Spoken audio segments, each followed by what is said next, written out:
Welcome everybody to 90 Day Fiance Fridays. We got George, Gina, JLP's here, and hopefully Coco joins us soon tonight, but the rest of us are going to hold it down.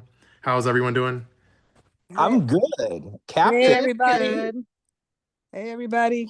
So, Captain, I have a question. You've Okay. been MIA because it was your birthday weekend.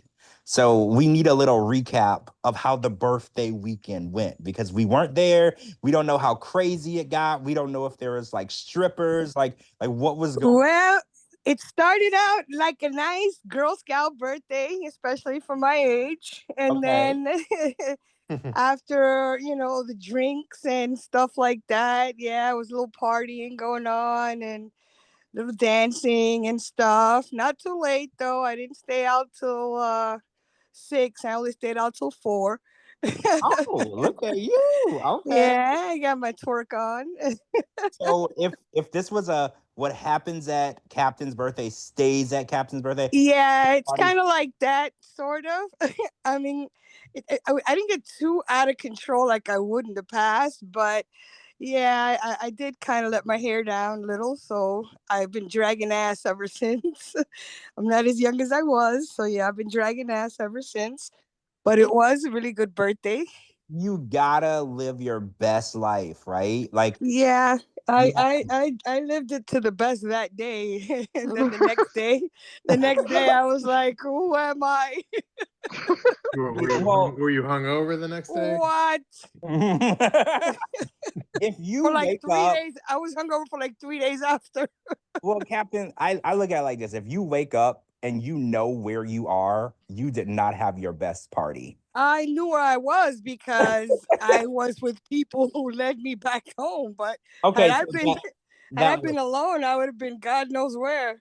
that's how I like to when I have a party or my birthday, I don't want to know where I am. When I wake up the next morning, I have that moment where I look around and I was like, was I Yeah, kidding? no. Initially, when you open your eyes in the bed, you're like, okay, where am I? Where is Where it? am I? Where am I? Yes, that's how I am. And When I then it takes you a minute to focus on your surroundings, and you're like, okay, I recognize that dresser, so I must be home.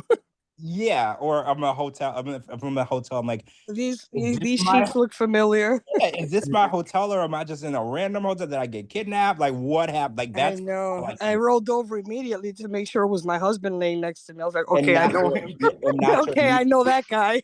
well, I was gonna say you could have been a thruple at that point. You Yeah, I know. I rolled over. The first thing I did was open my eyes. I rolled over right away. I was like, okay, I know that guy. Did see, you this did is good. you Like, did you take any Mama Juana shots, that Dominican drink? I keep that on standby at home. That's customary for Dominicans. We got to keep that on shelf right here at the house. We did a little bit of those. Then we did a little tequila celebratory shots, Patron, and then it all went black from there. It was a so fated night.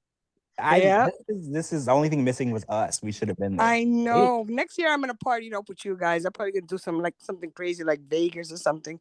Oh my And god. George, I'm gonna be in Orlando soon. I'm gonna see if we can link up. Oh, Really? Oh my god, you know Yeah, I have I'm to. gonna be You in have Orlando. But to. for my cruise makes a pit stop. I'm going on a cruise. It's gonna make a pit stop in Orlando for about 10 hours. So Oh well, yeah. We can hang out. I'll take you around. I'll take you on good drinks out on International Drive, so we can go out and hang. I'm gonna see what that's like. So I'll head out. I'll reach out to you. When that Yeah. soon when that gets closer. So Shabooty, what's going on in the world of Shabooty? I know that a lot of tea has been resurfacing lately, but what's going on lately? yeah, we'll get into it. I think our main first topic will obviously be the new show that came out, and we'll dive into that. But as far as like more of like well, for the people that are going to listen to this recorded, before we started, we were talking about Renee for a second, and she had sent me a 5 minute voice message, and I didn't have a chance to listen to it. And then before we started the show, I sent her the link to our live podcast. And then this is like breaking, and then she replied back. So can I read you what she just minutes ago messaged? Okay, so not the Yes. 5 minute message, but what she just said. Yeah, what she just said, and Okay, it's a okay. nice look into her brain, dare I say.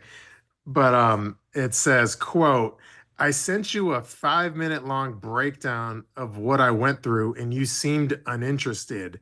I can't possibly go live with somebody that I have no idea, for one, if they can even stand me and or even like me. Oh. So she seems very high maintenance. You should have told her, yeah, you should respond to her. Listen, we really love you. We definitely want you on our I show. was trying Please so come on. hard not to laugh. Yeah, So how can we not love you? We all love chicken, and you love chicken. So she's offended that you didn't listen to her 5 minute Mhm. breakdown of all of her feelings and emotions and stuff that she felt during the season. I mean, you know, there's a term of unloading a lot on people, and I try not to unload a lot on people. Like, you know, you have a lot going on, and it's like the worst thing you do is you call somebody or someone comes over and you just unload your problems on them. And I feel like she's mad because she couldn't unload her issues on you. And if she really wants to talk about it and be heard, this is where you do it. You come here and you Well, you know what, Shabooty, the best way to find out is to listen to the voicemail. There's no other way around it. So you're gonna have to sit down, you know, once you go to the bathroom, take your phone in there and let it play out while you're in there, you know? Yeah, the next time I have to relieve myself, I'll listen to Renee for 5 minutes. Yeah, when you go to the bathroom, you just let it play out in the bathroom, see if it makes you go faster, you know? one thing I just caught that. I literally just caught that. And I was Yeah. so you do have a dentist appointment, and I know with dentist appointments, there's a lot of waiting. So there's a little time for you, Shabooty, to Yeah. listen to. I know that's not the last voice you want to hear before you go under anesthesia. No, I mean, luckily it's a cleaning, but yeah. Oh, that's nothing. That's nothing. I was I thought telling you were gonna get like drugged up and like you can listen to it after. It would be more drug funny probably if you listen. literally dental drugs are great. I'm not like saying drugs are great, but like dental drugs are great. Like I do love I how I strong. thought they didn't give those anymore. Last time I had an implant, they gave me the drugs, Captain. They gave me I was so high. I could have jumped out of a plane with no parachute, and I thought they stopped giving those good painkillers. And well, that's another thing why I was scared. when you have the major surgery, like an Oh yeah, well, major surgery, yeah. they got to give you the good stuff. And like I told y'all, I don't do what do you call it, root canals, and I don't do well. I'll get a filling. But like I don't do that stuff. If the tooth is bad or it turned on me, it has to come out, and then I just get an implant because teeth. Okay, so I'll tell y'all a quick story. I used to get like root canals when I was little. I never brushed my teeth, and I had like a bad like mouth or whatever, and I got a lot of root canals, a lot of fillings, and then as I got older, I started taking better care of my teeth, and then all my crowns were falling off, and then fillings were falling out, and I was like, you know what? I was like, let's just pull these suckers and put some implants in there because then I got a brand new, like a new lease on my mouth, right? I was like, I want a new lease. I don't want these old turny, like two-faced teeth in my mouth. I was like, when they didn't care about me 2 years ago. Those treasonous teeth. Yeah, like I don't like a two-faced tooth. If you turned on me, if you turned on me 2 years ago, you will turn on me again. I don't want you in my mouth. Like, can you imagine having your worst enemy just sitting in your mouth? Yeah. What? Nah, I don't want that. Waiting to haunt you. Waiting to cause you pain, right? Like, Yes. no, thank you. Yes. Yes. Yeah. So, by the way, yeah, we were talking earlier. So I don't even know if 5 minutes is like the max for a Instagram voice message, but I feel like it must be. Absolutely. I absolutely believe that. I'm just curious now. Now I really want to hear it. Well, I was gonna say maybe we can read it because you can transcribe it. Maybe we can. Oh, that's let me hit that button and see what happens. Yeah, hit Your transcribe, phone's gonna explode. and then I'm gonna Google how long is a voice text on. Because I feel like if there wasn't a 5 minute limit, she would send me a third. Oh, she would send me like a 30 minute message. But oh, by the way, I hit the button. It says can't transcribe message, probably because it's too damn long. Wow, I've never heard that. That's crazy. No, Maybe because you're speaking in tongues. here's a weird thing. It says Instagram voice messages can be up to 60 seconds. So obviously there was a new update because they clearly used to. Oh wait, I have been able to send my buddy a 5 minute message for the last 3 months. So yeah, it's 5 minutes. Yeah. So If there was no limit, I bet you she would just send me like a 30-minute voice messages. Yeah, she would basically send you a novel and then expect you to just listen to every moment of that novel, which, I Listen, Shabooty, I'm willing to take one for the team. Send me the message. I'll listen to it. and then you can summarize it. Yeah, and then I'll give you a brief synopsis of what the message is about. There's probably a lot of clucking in there involved. Well, I'll promise to our listeners our next show. Well, I guess Sunday we'll do a show, but if we have time Sunday or next Friday, we'll definitely give you the full 5-minute recap of what Renee was talking about. Yeah, we should. Oh, and there's a question in the chat. I don't know if you want to address this. Amberlee said, I rewatched the tell-all and noticed Ari's arms were all scarred. Does anyone know the story? And I don't know if we want to get into that. I know that I'm pretty sure you know exactly what that is, right? Yeah, she addressed that before. Right. She has addressed it. She has addressed it. It's a touchy subject though, right? I think I have the screenshot of what she wrote. Let me look for it. Okay, yeah, because I don't want to tell the story wrong. This is a very personal, touchy subject, and I want to be very respectful of how, we address that, because, this is something serious that a lot of people go through. So if we can get like exactly how she addressed it, that would be good, and we can get back to that later on. Because, a lot of people did message me about it. They were like, what is going on there? And, I did try to summarize on Twitter what happened, but it's better to have her words, when you're dealing with something like that. Yeah, I feel like she addressed it before on social media, but it is a sensitive subject, so I don't want to. Right. So I don't want to just. The point, and this podcast is very this podcast is filled with a lot of jokes and stuff, so it's like it goes against kind of what we're. I know, right? Because I don't want anyone to think we're being insensitive to a very serious situation. I don't want people to think that, because we're not. But we typically don't address super, super serious topics. So when it's something very, very, serious, it's hard. I don't want to just, I don't know, like playfully discuss the topic, because that's not how you handle those type of topics. Yeah, the point of this show is to forget about the fucked upness in the world, Yeah, I feel the same way. Like there's enough effed up stuff. Oh wait, Captain just sent it to me. All right, so should we read this? It's up to you. Oh, that's the same thing I found too.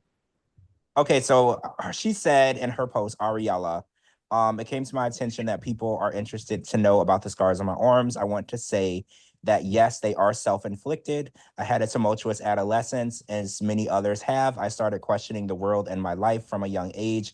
I could not find peace with myself nor the world I was living in. This was my answer at the time. I'll make a video elaborating on that more and how I came to change. But the truth of my life, and I'm not ashamed, thanks to all that reached out and supported me. So yeah, that was the series that she went through. Mm-hmm. And we respect her privacy on that. I don't want to elaborate anymore. Further from her words, I don't want to elaborate on that anymore, because that could be, challenging to hear for her. I don't like to read. Yeah, it could be another trigger.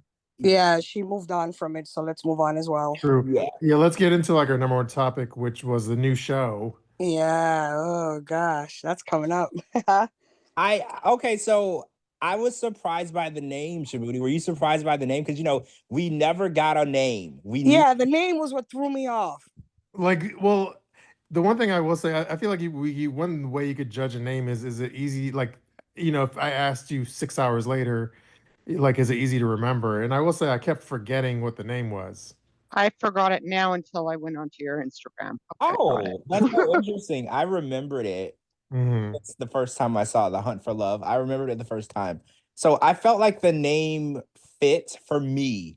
Like I don't know, when I looked at the trailer, the photo, the imagery, and I was like, I see it, because it's kind of like a Love Island type thing, like one of those Netflix love dating shows is kind of the vibe they were going for. So I don't know, it worked for me, but I was surprised it didn't say anything about Mexico. It didn't say anything about 90 Day Fiance. Like I don't know, it's weird how they named it, because it's like Naked and Afraid meets The Bachelor. Yeah, it was not the format that I expected. Survivor meets Bachelor. At the end of the day, this is a 90 Day Fiance spinoff. So I felt like they tried to leave out anything that made you think it was a 90 Day Fiance spinoff, which was a weird move for me. What I'm surprised is you guys were saying it wasn't going to be on the TLC, that maybe another network had picked it up I don't think because they wanted it to be raunchier, but I never agreed to that take. Oh, no. we never said that it wasn't going to be on TLC. I think that we said that we think that TLC is taking notes from other networks and going more raunchy. Yeah, I thought we had spoke about maybe TLC wasn't going to pick it up because they wanted it to be a little bit more, like more spicier, and that they were pushing the envelope. Well, they But wouldn't yeah, be able to because they have like they all have contracts signed yeah. with So like with TLC, with Sharp. So they wouldn't be able to. And at the end of the day, a lot of them, and as for the nobodies, like, yeah, yeah. Yeah, I mean, so it's kind of weird. Because I had spilled the tea on that show at the end of last October. So a Yeah. lot of it is most of it wasn't really new to me at all. It was just confirmed all the tea that I spilled. And like, for example, one thing I had said in my post, and even though it's like pretty much confirmed, I'll say allegedly anyway, but like allegedly Rob like fucked Jennifer in the pool. Yeah, the pool that everybody can use, guys, by the way. So next That's time you're in a cool. pool, just remember that. Because people are like, "How God. come you never get in the pool?" And I'm like, because of this. Like I remember when I posted that, I knew, you know how you know that tea was hot, because when I posted that, who's Sophie, who like probably can't, I don't know what her deal is, but she's not a big Shabooty fan, but like people were sending it to Sophie, and she was all thankful. She's like, "Oh my God, thank you for like sharing that with me. Now I know what that dirt dog was up to." But like I feel like Sophie, they're gonna have their own rounds as well. Like if they bring it back for another season, they're gonna bring back all the undesirables too. yeah, but like Sophie was all thankful for the tea spill on that. But that's how you know the tea was hot, when the enemies are thankful for the tea.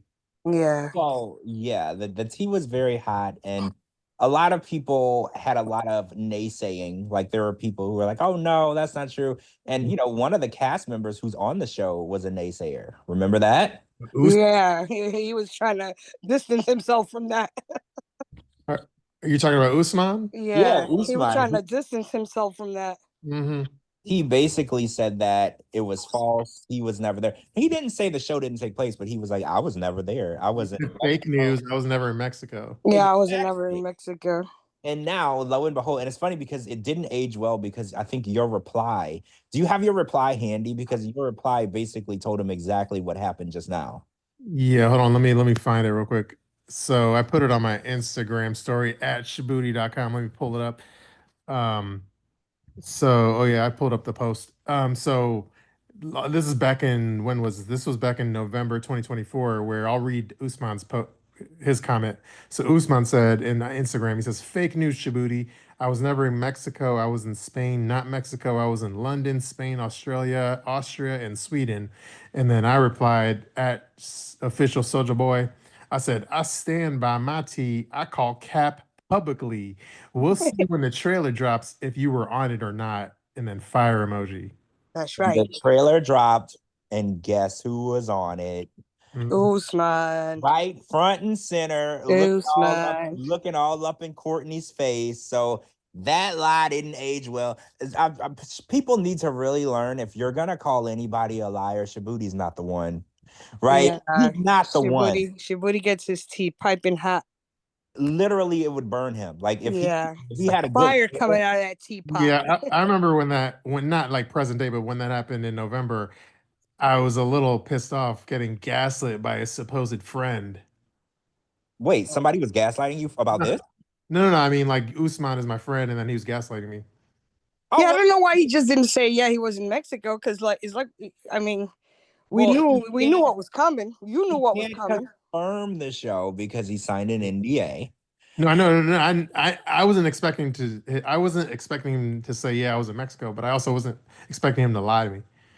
Well, right. I think he could have just not said anything at all. I think people really have to learn. Yeah, a lot of people come on our show and say, "Well, I can't disclose. Well, I Right. can't Like say," calling you a which usually liar. confirms it for us.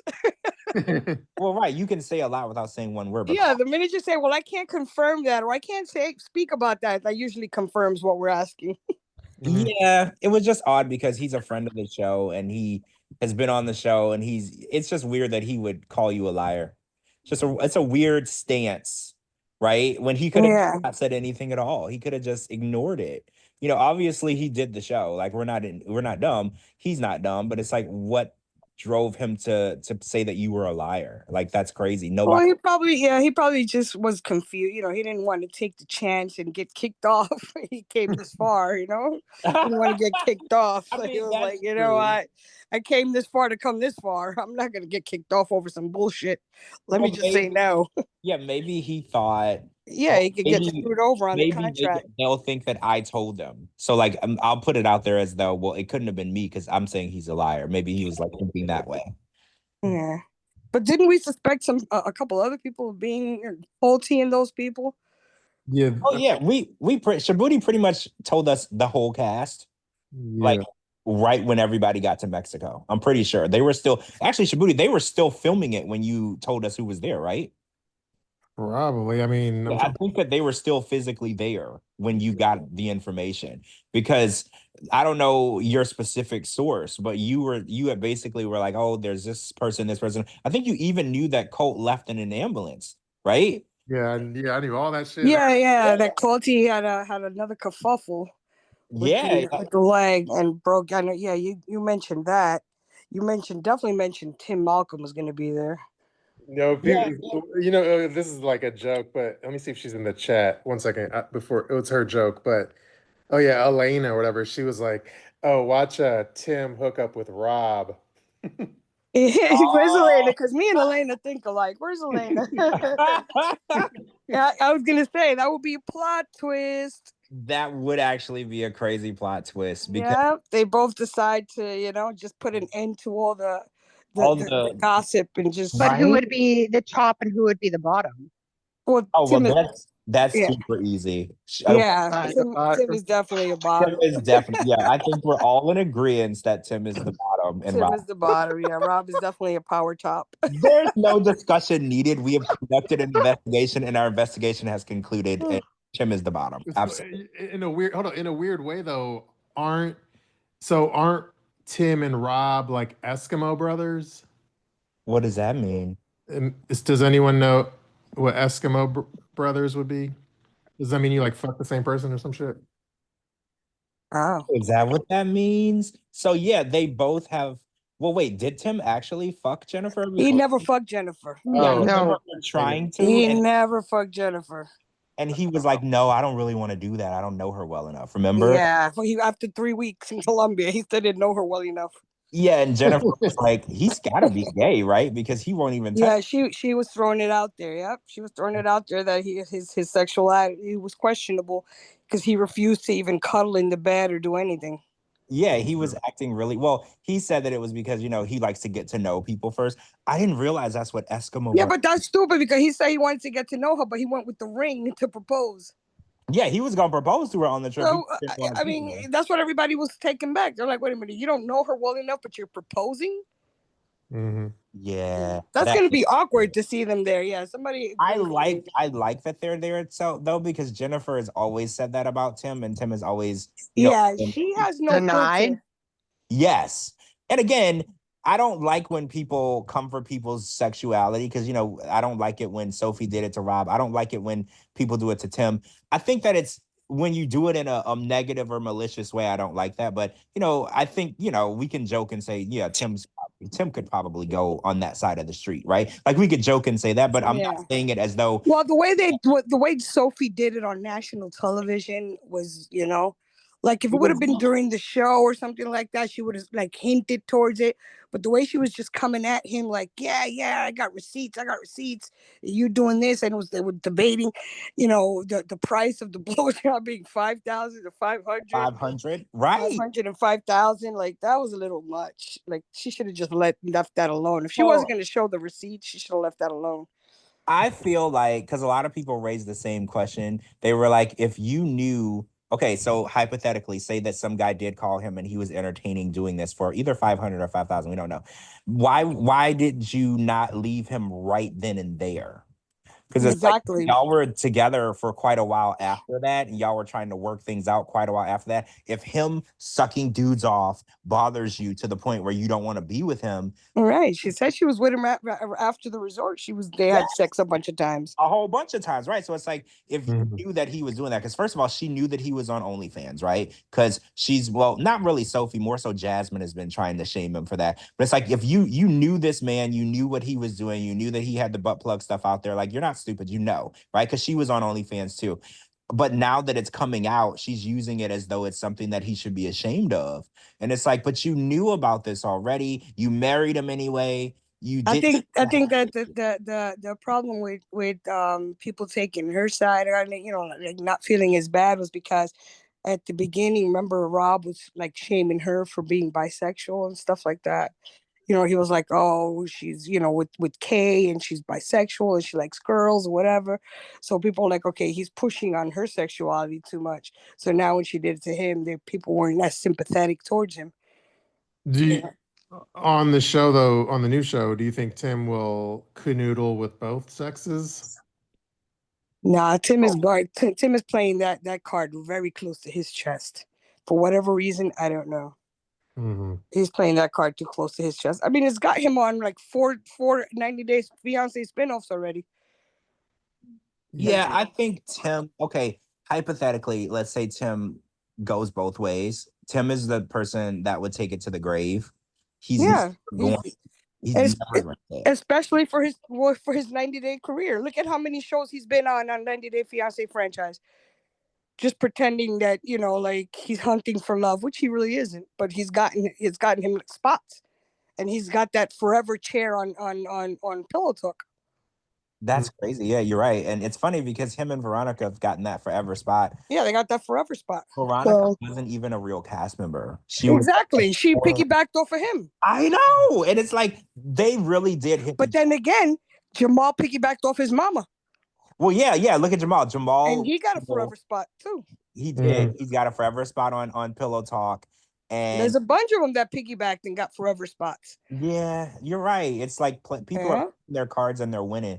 They're putting their cards right and they're winning. Yeah. So that's the way to go. You got to keep, whatever doesn't benefit your character for the show, you got to leave that aside. If Tim were to come out hypothetically and say that, that is his sexuality, I don't think he'd get much more work on 90 Day because there's not really, where does he go from there? I mean, there has been a lot of couples, gay men couples on the show. So, but where he's going to go from there? I think if he came out, his stock would go up, and then he would be able to like. Yeah, I think if he did, TLC would bank on it. He'd bank on it. They would put him on Single Life and have him go on dates with guys. I think he would be huge because it's been speculated, and now he's dating and he's going on dates with guys. I think that if he was to come out, it would benefit him. But for some reason, and again, I don't know if he is or isn't, he feels like strongly about even people thinking that. He's like very much against people even thinking that. Like, yeah, I mean, so I'm not a Tim fan, but if he was on Single Life, I'm not a Tim fan either. If he was on Single Life dating man, I would watch it. I definitely watch, of course. Absolutely. Of course I would. Because I'm not a fan of his, but I definitely watch. It would and be. He probably, he'd probably do a lot much better. Mm-hmm. In those kind of relationships, like he'd be able to be himself more if that's his choice. But I feel like he's just like a stick in the mud. In all his relationships, he's like a stick in the mud, like he's dragging ass. I think, I don't think he's. I'm not saying if I was in. I'm not saying if I was in in those shoes, I would be able to handle it. But I'm pretty sure he wouldn't be able to handle the social media commenters. Well, I mean, it's like they're saying it already, so it's not too far from where the truth is, Yeah, he doesn't strike me. He would be able to handle the trolls because he's like a Southern gentleman, gun-toting, very. There's a lot of. Come on, have you seen the way he dresses? Come on, he can handle it. He can handle it. I'm just saying that, but he has a lot of his hobbies are very like he tries to have manly hobbies. He goes hunting and shit. Well, That's very compensative, if you ask me. You know, like it's very compensative. But again, I don't care if he was or what. Literally, I don't care. They've made great TV. Definitely my made great TV. opinion of him changes 0% if he was straight or not. So I think it's weird that he thinks that people care or it would change perspective, because it wouldn't. It really wouldn't. And Rob feels the same way too, because Rob has been working extra hard to say like, I'm not gay, I'm not gay, I'm not gay. Rob is doing all kind of gymnastics. I know he is literally in the Olympics doing gymnastics, trying to prove that he's not gay. And I'm like, Rob, he got Simone Biles beat. he is doing all types of triple axel jumps. What? And it's like, nobody cares. It's 2025. But you know something? I feel like Rob will be the one to break that ice in the TLC world where he's gonna switch. Well, he can switch, you know, and just come out and say, "Yeah, you know, that'll be big too." It'll be like, "Wait a minute, he was straight. Now he's gay." Well, and that's a thing too. Like there are men who were, well, what shit? We're watching Sean and Aaliyah now. Sean was married to a woman, had kids with her, was with her for 14 years, and now he lives as a gay man. And this isn't new. So it's like when these guys on the show that have like these really fragile masculinities, and they're like, well, you can't even think that about me. It's like, this isn't new. This has been going on for years and years and years. And a lot of people were explaining to me on X, Twitter, they were like, in like certain times, like the 60s, 70s, and 80s, every gay man in California, Hollywood, or whatever, they all had a wife. Yeah. And they were all having sex. That was just, it was part of the time. Well, you needed, because you needed a beard back then. Now you don't need that. You don't need that. You can literally be whoever you are and nobody will discriminate against you. You can still work. You can, whatever you want to do, it's not going to hinder you. But it's like the guys in this generation, they have like such a fragile ego. They're like, well, I don't even want people thinking that about me. And it's like, who cares? Well, people are already thinking it. People are already thinking it Not about only him. It's just not confirmed. But they're saying how much, right? Like not only thinking it, but people are saying how much. So we had this conversation before. So Captain, you weren't here. So this transpired on the tell-all where Sophie said it was $500 for the guy. Oh, and also Rob backstage said that it wasn't for Rob to go down on the guy. It was for the guy to go down on Rob. So Sophie said it was 500. Rob said it was 5,000. So Captain, my question to you is, okay, there's a woman and she's willing to pay you between $500 or $5,000 to go down on her. Do you have a price, or is that just a no freaking go? To go down on her? Yes. Because that's what Rob said it was. I'll take anything over 100. Wait, anything over $100? The way the economy is right now, I'm struggling. You're going down. I'll take anything over 100. Are you serious? I thought you were gonna say like. No, I definitely take the 500 and up. Okay, but it's a conversation to be had. Okay. Yeah. No, I'll take the. I'll definitely get compensation for it. Wait, Mr. Captain, 500 up for you to go down on a woman. Yeah. Right, because that's what Rob said it was. When Sophie explained it, she said it was for Rob to blow a guy, but then backstage when Rob went back. So then how much for a woman to go down on you? Oh, so vice versa. Okay, so yeah, same question, but vice versa. What would you charge if a woman wanted to do that to you, but you weren't interested? A Happy Meal. A Happy Meal? Not even a double quarter pounder. You said a Happy Meal. Just give me some nuggets with some with some sweet and sour sauce and a cold beverage. Get the Happy Meal toy? And a cold beverage. And you get the Happy Meal Don't toy? forget the toy. Yeah, I'll just sit here and watch 90 Day while you just plow away on me. This was so much more fun last week. Yeah, we're uptight. Captain don't give a fuck. No, I don't give a fuck. Captain, Listen, you would not believe we only live Julian once, Kirshell right? You only live once, right? Well, that's what I was trying to tell them. I was like, this is a one-time thing. It doesn't. No, one-time thing. I'll tell her, honey, he can eat that thing to your heart's desire. Do you know how much I said? I said 2 million so I can buy a house here. $2 million for somebody to eat you? Yes, she said $2 million. Oh, Gina. I need to buy a house. That's a lot. Houses are expensive here. Yeah, well. Captain, do you see the prudeness that I had to deal with last week? No. They were not playing the game at all. Give me some nuggets with sweet and sour sauce. and enjoy. Like, that's what I said. I was like, if somebody wanted to do it, I was like, give me like 20 grand. And I was like, knock yourself out. And then you know what? If it's time to get it done and the ATM will only give you 15, we can still do it. Yeah, we'll negotiate. We'll negotiate the price. I mean, Right? Like we can Best still do it. offer. Listen, I understand how things are, the economy is right now, and we'll negotiate the price. I'm not gonna, deprive you of something because you're short a fucking buck or two. Well, right. I was like, yeah, 20,000 would be great. But I was like, if you go to the ATM, because the ATM doesn't always give you the amount you want. There's limits. I was like, so if you go to the ATM and we don't already discuss, Yeah, I wouldn't even go that high. 20,000 to eat me. I was like, just bring what you got, Yeah. bring me a little. George Bring a literally bottle- said, bring a "Where's bottle of Coco and tequila." Captain? You two are no fun." Yeah, bring a bottle of tequila. We'll negotiate. After the third shot, I don't even know who's paying who.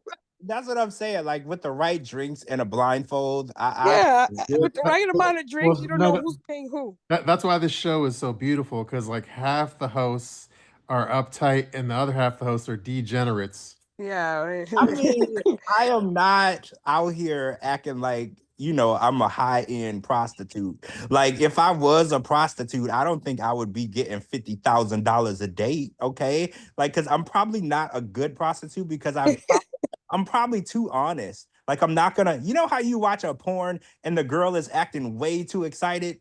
I'm Yeah. one of those people. Like, I'm not gonna act super excited if I'm not super excited. So I probably wouldn't even be a good prostitute. So I'm not gonna act like I can charge. I'll be a bad prostitute because I'll always forget to charge people. Well, that's a worse. That's like the Yeah, I'll be like, oh shit, he forgot to pay me again. Your pimp would hate you. Well, I was gonna say your pimp would basically like beat I'd you be up. fired.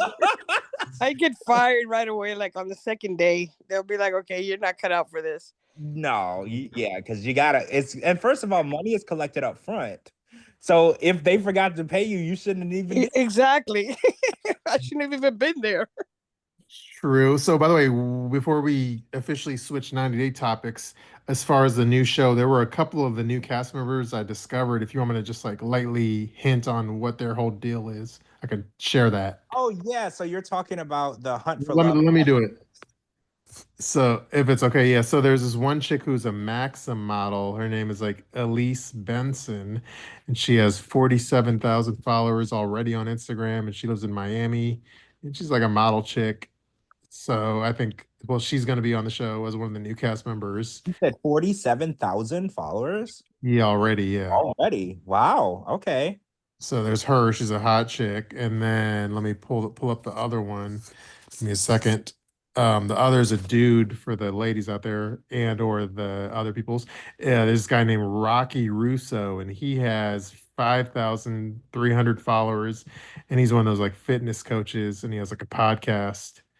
So he's like, like a dude with abs. So he'll be on the show. So, Okay. do we know who they're pairing up Chantel with? Well, I think she hooks up with a chick on the show. Oh my. Yeah, I heard that too. Oh my.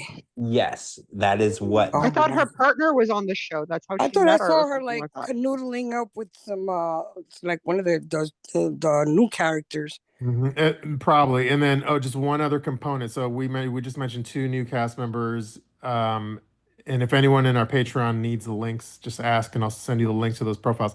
The other component that we haven't mentioned is apparently I don't know if this is going to be like Last Resort-esque, but there's going to be on the show, they're going to be like kind of like relationship coaches.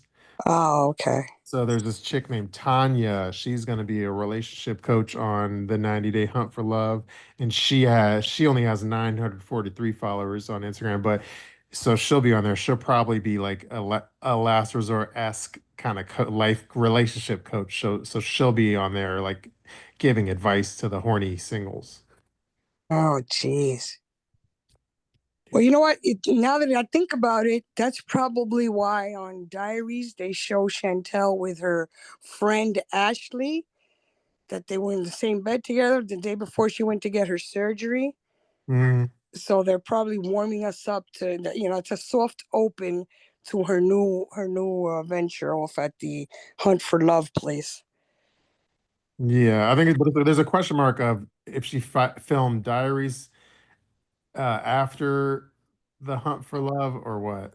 Probably prior to Hunt for Love because she had to get that body right. You know what I'm saying? It's gonna be a lot of bikini wearing.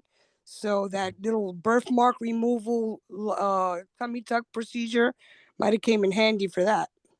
True. Yeah. I mean, when she got that Yeah, birth because she removed, she yeah, probably wanted to get her. That was like her green light to let the freak flag fly. yeah, so she can go on the Hunt for Love in all her bikinis and Mm.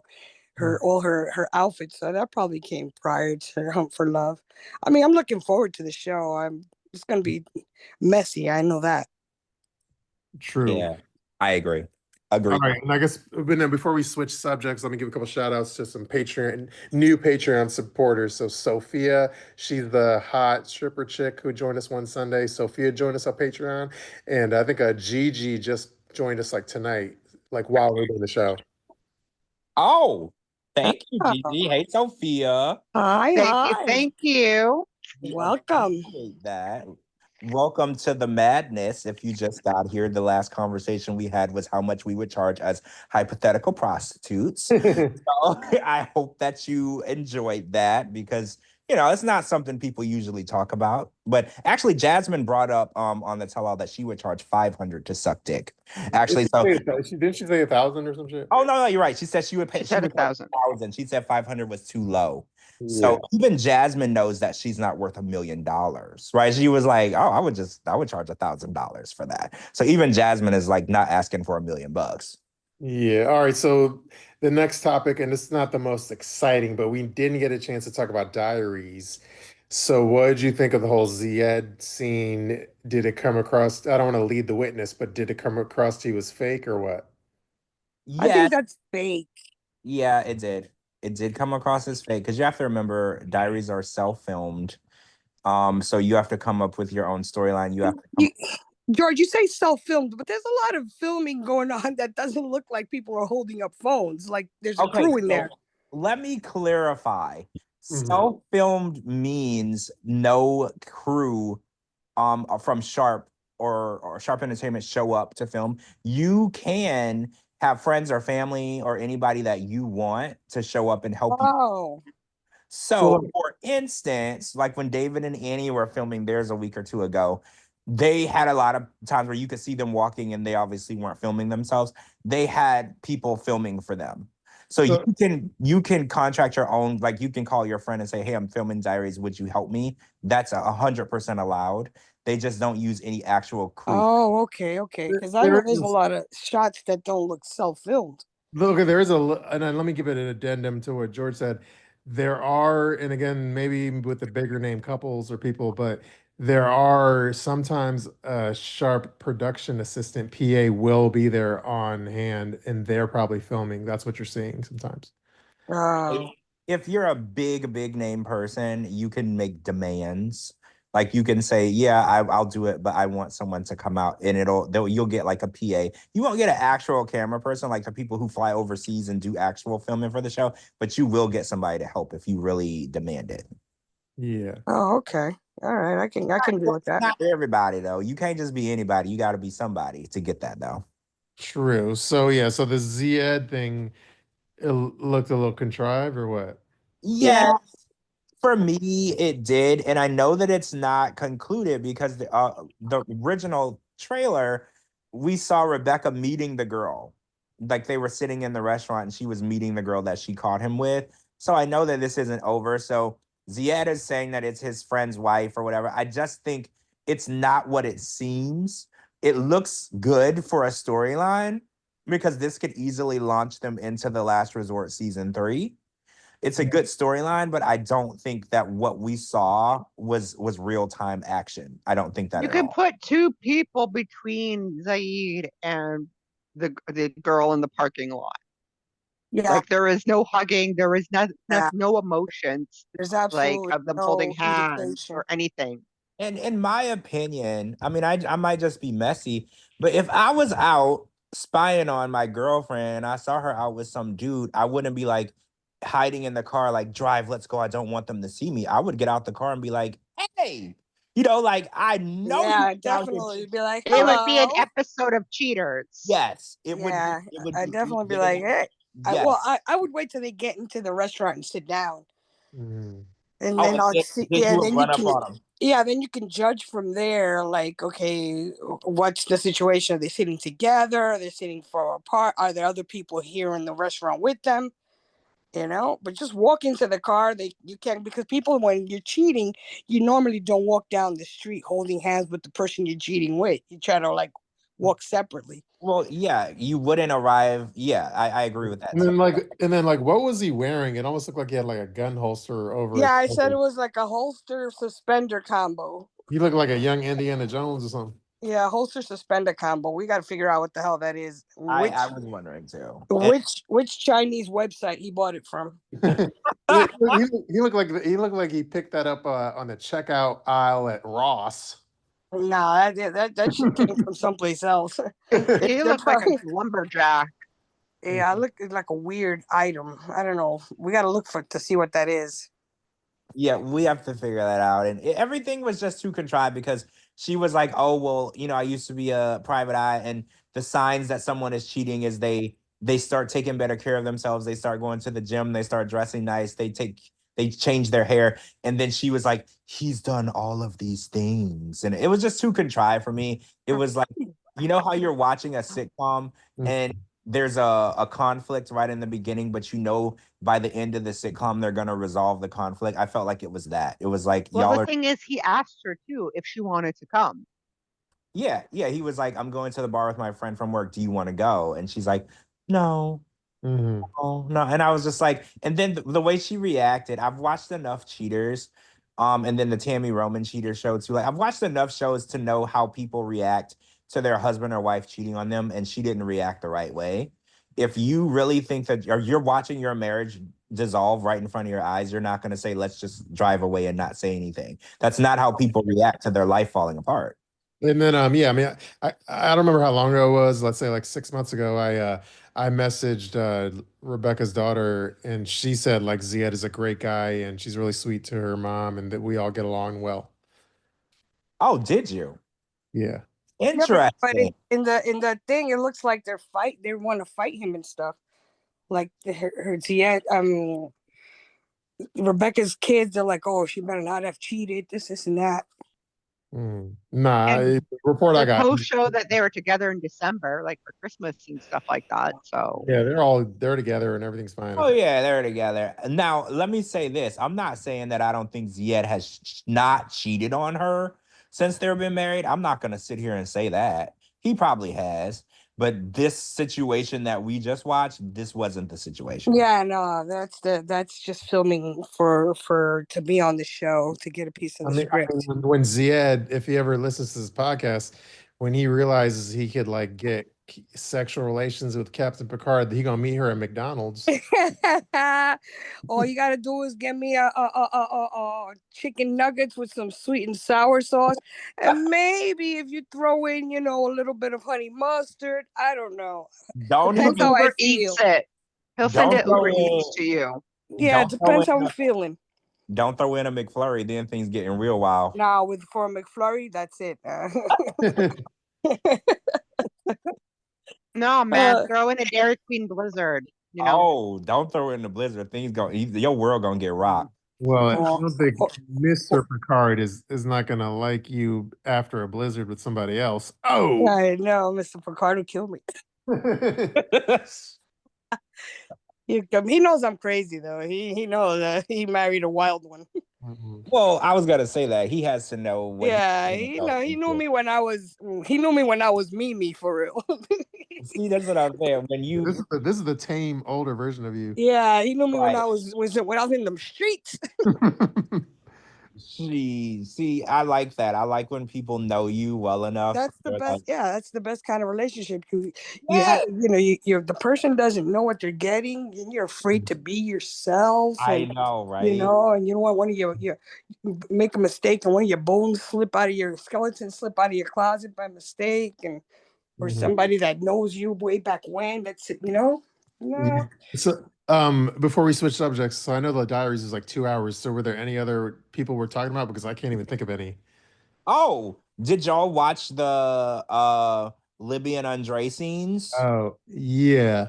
So they're pretending that Andre wants them to move back to Moldova, which is hilarious because I remember when we first met them on the show, he wanted nothing to do with Moldova, right? He wouldn't tell anybody why he got kicked out of that one country. I don't remember which country it was. Remember, he said he was like, I was a cop and I was a shady cop, and then I got kicked out of that country or whatever. Like he was ready to get out of Moldova like so fast, and now this fake ass storyline where he's like, well, I'm gonna move my whole family to Moldova. And I was like, Yeah, especially considering the conflict that's going on over there right now. I know. I was like, y'all are basically like grasping for straws. I agree. That was a lame storyline. And then also, and maybe because I'm like, at this point, I'm a millennial. So I don't know if that makes me old school, but like the whole Patrick storyline of just getting Botox was like a lame storyline. Yeah, I was really confused by that whole diaries because I was like, what are we doing? Because Yeah, I Patrick getting Botox. What he should have been getting was an Ozempic shot. Oh, oh, Oh. that So Andre, sorry, he was a club bouncer in Ireland, and that's where I think Libby had met him. Yeah, she met him in Ireland. yeah, because he was hopping around countries because one of them countries he got kicked out of. Yeah, Moldova. Yeah, and Yeah. okay. Moldova. Let's get back to Patrick. So what's Yeah, sorry. Yeah, so I mean, Patrick is on the thicker side, but he used to be a bodybuilder, right? But he said he used to take a lot of steroids. Yeah, that's why they kicked him out of bodybuilding. Yeah, They he used to caught pop him. steroids left and Yeah, right. they caught him on those steroids, and then he hurt his, what did he call it? Tibula? Is that No, what it is? I don't even remember what the name of it was. It was some weird word, but it was Some weird word. in his leg or knee. And he said that, he was incapacitated, couldn't move around, couldn't work out. And that's why he was getting Botox, because he said that his face was all out of whack or Yeah, whatever. he was looking older or tired, something like Oh, that. tibia. Thank you, Sherry. Tibia. Yeah, I'm not a medical professional. I can't name. People can name all the bones on the body. Nerds. I can't do all that. Thank you, Sherry, because I don't know. He was getting Botox. She looks like a breath of fresh air. So Oh, yeah. he's gonna have to catch up if that's what he's doing. I don't know. Like this, something about like the whole, and it's not just like Patrick. It even applies to what's her name, the female Lauren and her mommy makeover. But I feel like the cosmetic procedures as your storyline is like the lamest excuse for a storyline to me. Yeah. Yeah, I agree. Yeah. You're just showing like promoting, because remember these people want to promote these physicians that are doing these procedures or whatever, so they can get half off or probably discounted prices on their procedures. So they promote and say, oh, I'm having a mommy makeover at this and this cosmetics. So you promoted his business. You're on TV. I mean, Botox is not that expensive anyway, but still. You give a shout out to the Botox person where you got it done at, and that's probably 50% off of your shots.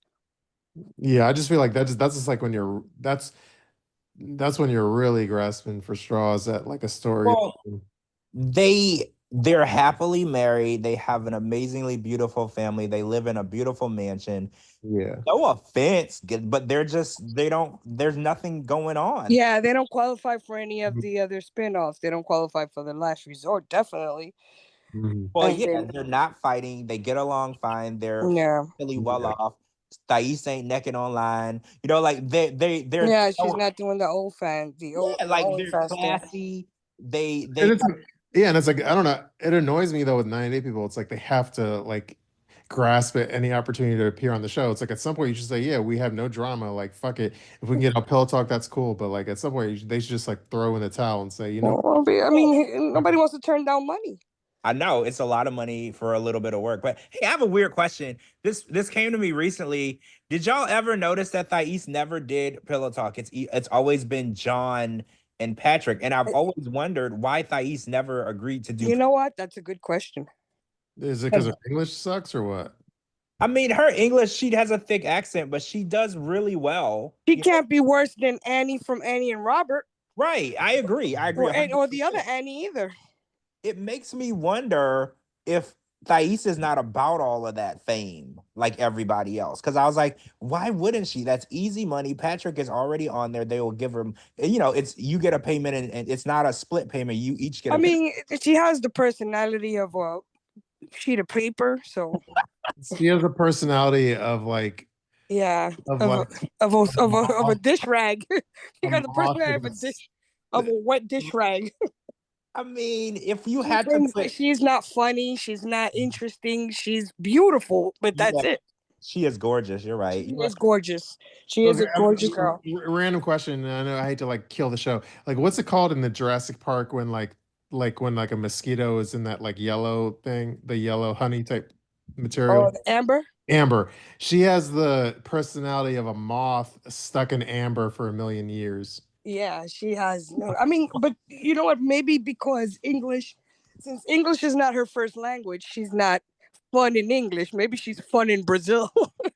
Yeah, that's true too. Yeah, if because to be witty and funny, I think Pillow Talk You is have to dominate the language. Yeah. and maybe like for her, because I know a lot of people who tell me English is their second or third language. They say because we would talk and they'll be like, well, when I have a conversation, they're like, when you say something to me, I hear it, I translate it into my native language, and then I think about it, and then I respond in my native language, and then I translate my response back into English.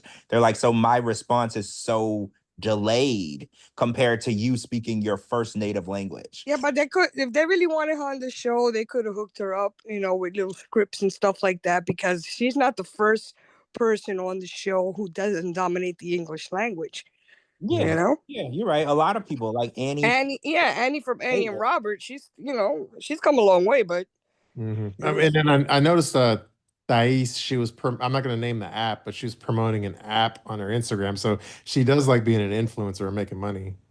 Yeah, I think that. Yeah, I think making money is something she's interested in. It struck me the other day because I was like, I've always been watching Pillow Talk, obviously, and I was like, Thais has never done it. And there was one time I was watching it. It was him and Patrick and John, and she walked through, like she walked in the room, and you could see. And I was like, that's so weird because John doesn't even live, local to Patrick. Like I think John is in Texas. maybe she gave up the spot for they can try to promote John more, because remember how they had the two brothers before, what was their names, the two Oh, brothers, Tarek. Dean And and Tarek. Yeah, you're right. They did have Dean and Tarek. yeah, so they were Right. probably trying to bring that back a little bit because everybody was missing them so much, how they were so funny and everything, their banter. And then since everybody fell in love with John at the tell all or whatever, John became the person that they wanted to put in the scene. You know how TLC does? They go by what we, the viewers, say on social media about the character, and then they promote it. Because I Yeah. remember when Jamal came on the scene, everybody was fawning over how handsome. Oh my God, he's so handsome. He's so handsome. Next thing you know, we got Jamal on our screens, in a more prominent role on Single Life or whatever the hell it was that they put him on. That's the same thing they did with John. We were fawning over how funny he was. Next thing you know, we got John on our screen. Yeah, and then we hype up people when they first come out, and then and then we get sick of them, and we get pissed off. We're like, can we get rid of these fuckers? that's enough. We had enough. Yeah. Was there any other interesting couples from the diaries? Are we done, or should we go to a new subject? Well, the only other thing people were commenting on diaries on my thread was Courtney, with the cowboy situation. I mean, that cowboy was not interested in her. Yeah, they were like, "Oh, why is she still on the show? What the hell?" Also was only there for like a week. So I was like, what are you doing dating if you only gonna be there for a week? Like she is something else. But she makes great TV. Like I fuck with Courtney. I fuck with Courtney. She's hilarious. She's hilarious because she has no filter. She just says whatever comes to her mind. Yeah, you're right. I remember her on the tell-all. She had to pee or something. It was hilarious. Yeah, you're right. She makes good TV. So yeah, bring her in there. I mean, if she's the fact that she's like dibble dabbling with like culty shows she has no but then it seems like she's messing with Usman. Yeah, Usman and on the new show. No, and yeah, initially Usman, then she switched over to culty, but she really has no barometer. Like she has no governor. She'll fuck anything that walks, I think. Yeah. I mean, She's on my level. She's on my level of Happy Meal. yeah, I was gonna say, I was like, she's probably like Captain. She's like, some sex is better than no sex. Yeah, she's like, Right? well, fuck it. You know what? Yeah, I think you're right. Because at some point, she definitely makes for good TV. I look forward to seeing her on that show. she's Mhm. hilarious. I love her personality. She's very She funny. She's actually very would funny. be funny on Pillow Talk, which is funny because she's not on it. Because she always says something crazy and off the wall. So it's weird. That's what I'm saying. Like she has to be monitored because she has no filter. Well, maybe So that's why she's not on. yeah, they You just know, not that it's necessarily his type, but it would be funny if, like, on Single Life, Courtney dated Lauren from Vegas. yeah. I mean, if you put the right price in front of her, No, she'll do it. nah, Courtney won't date no broke man. I'm gonna tell y'all right now. Yeah, no, she won't. She There's won't. She no. won't. Yeah. Well, he finally has his truck now. His Yeah, life. he does, but that don't mean he got no money. Courtney's not gonna go for the No, Happy Meal special like me. let's be real. Courtney still lives with her parents. Courtney's not going for that. She's going for the Not Happy going Meal. for that. You got to take care of Courtney, or you're not gonna get any time with Courtney. Like she's always dated whoever had the most money, and that's what I admired about her because Well, I mean, she knows her worth.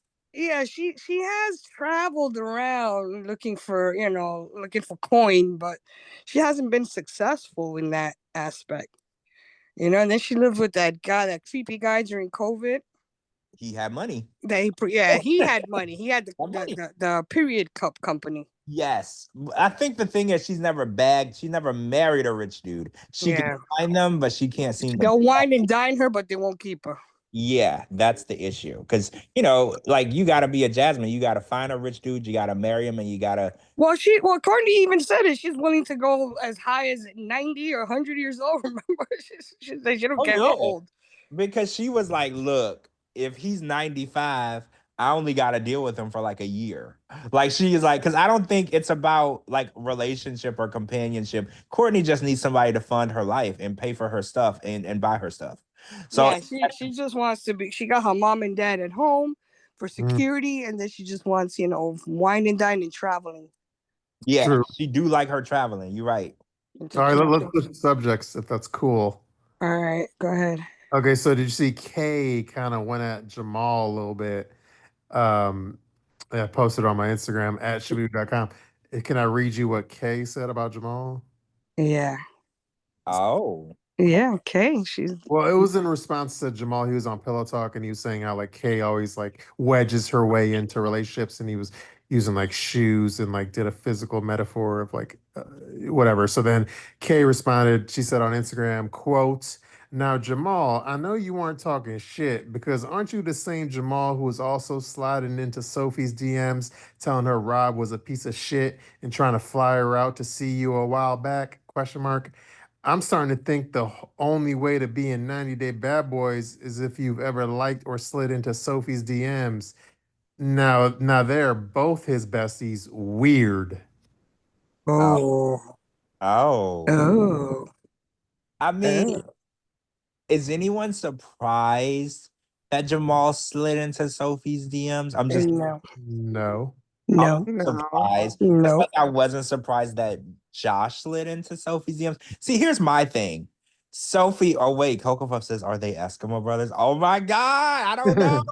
I don't know. So here's my thing. I think that Sophie should have closed her DMs on. Okay, so and again, I don't want to be blaming nobody because everybody is responsible for themselves. But if you're married, and there's men all up in your DMs, like, should you? Okay, Captain, this is a good question for you. Should you shut your DMs down if you're married, but there's always men trying to get with you in your DMs, but you're trying to you're not trying. You want to be faithful to your husband. Should you shut your DMs down, or should Yes, absolutely, absolutely.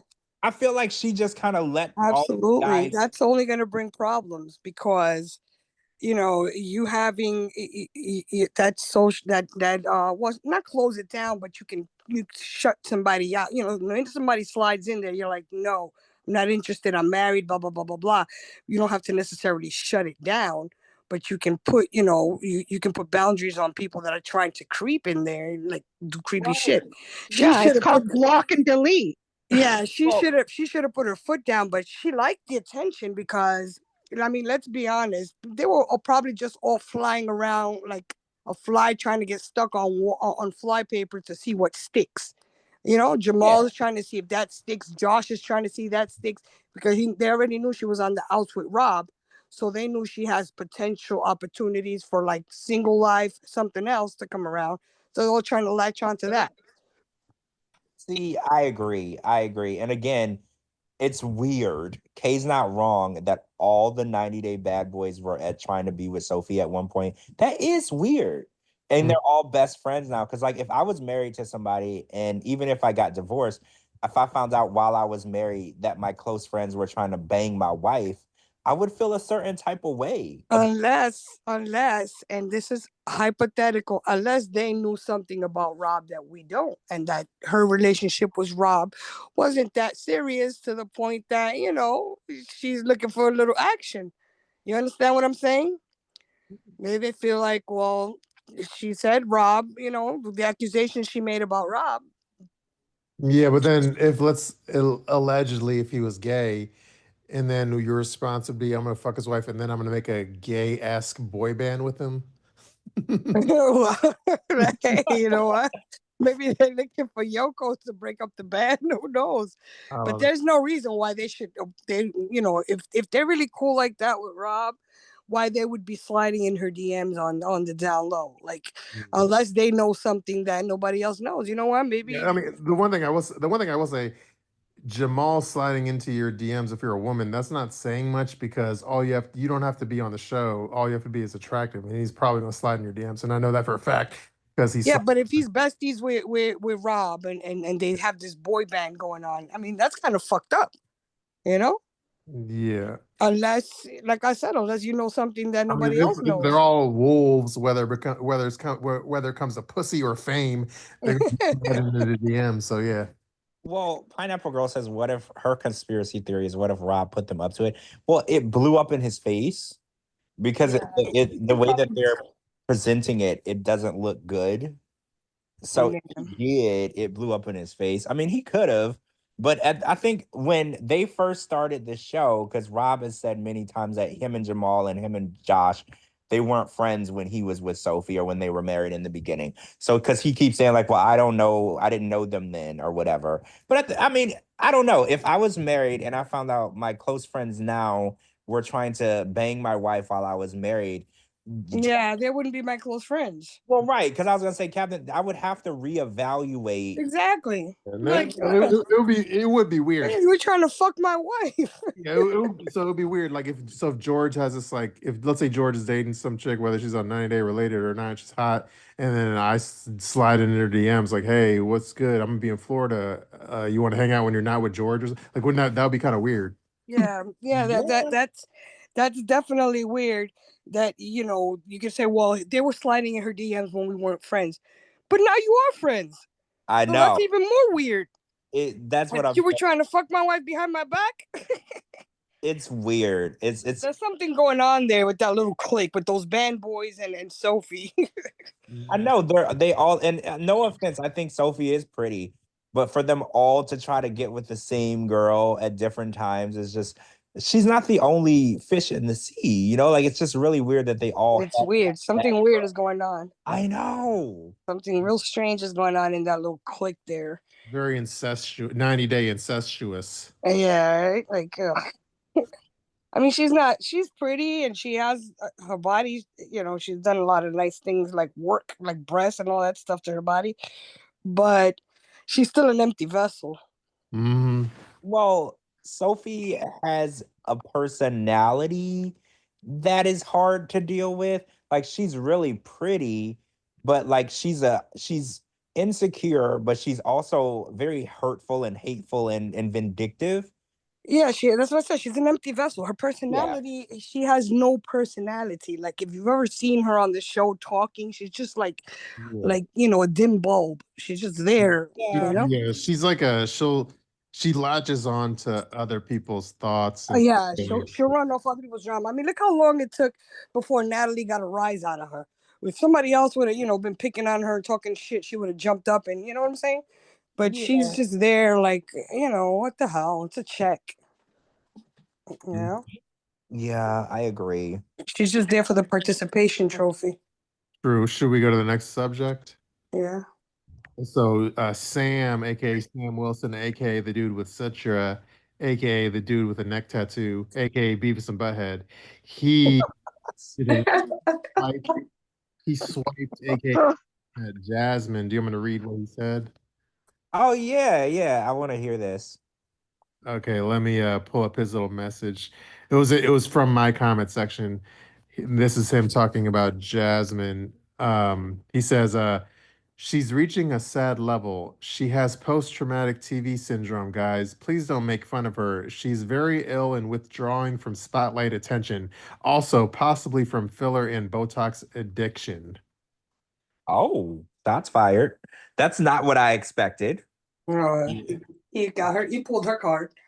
But it doesn't sound, yeah, it doesn't sound inaccurate at all. That sounds pretty accurate. And we were talking about this in the DMs earlier, maybe not today, maybe yesterday, about Jasmine's crashing out.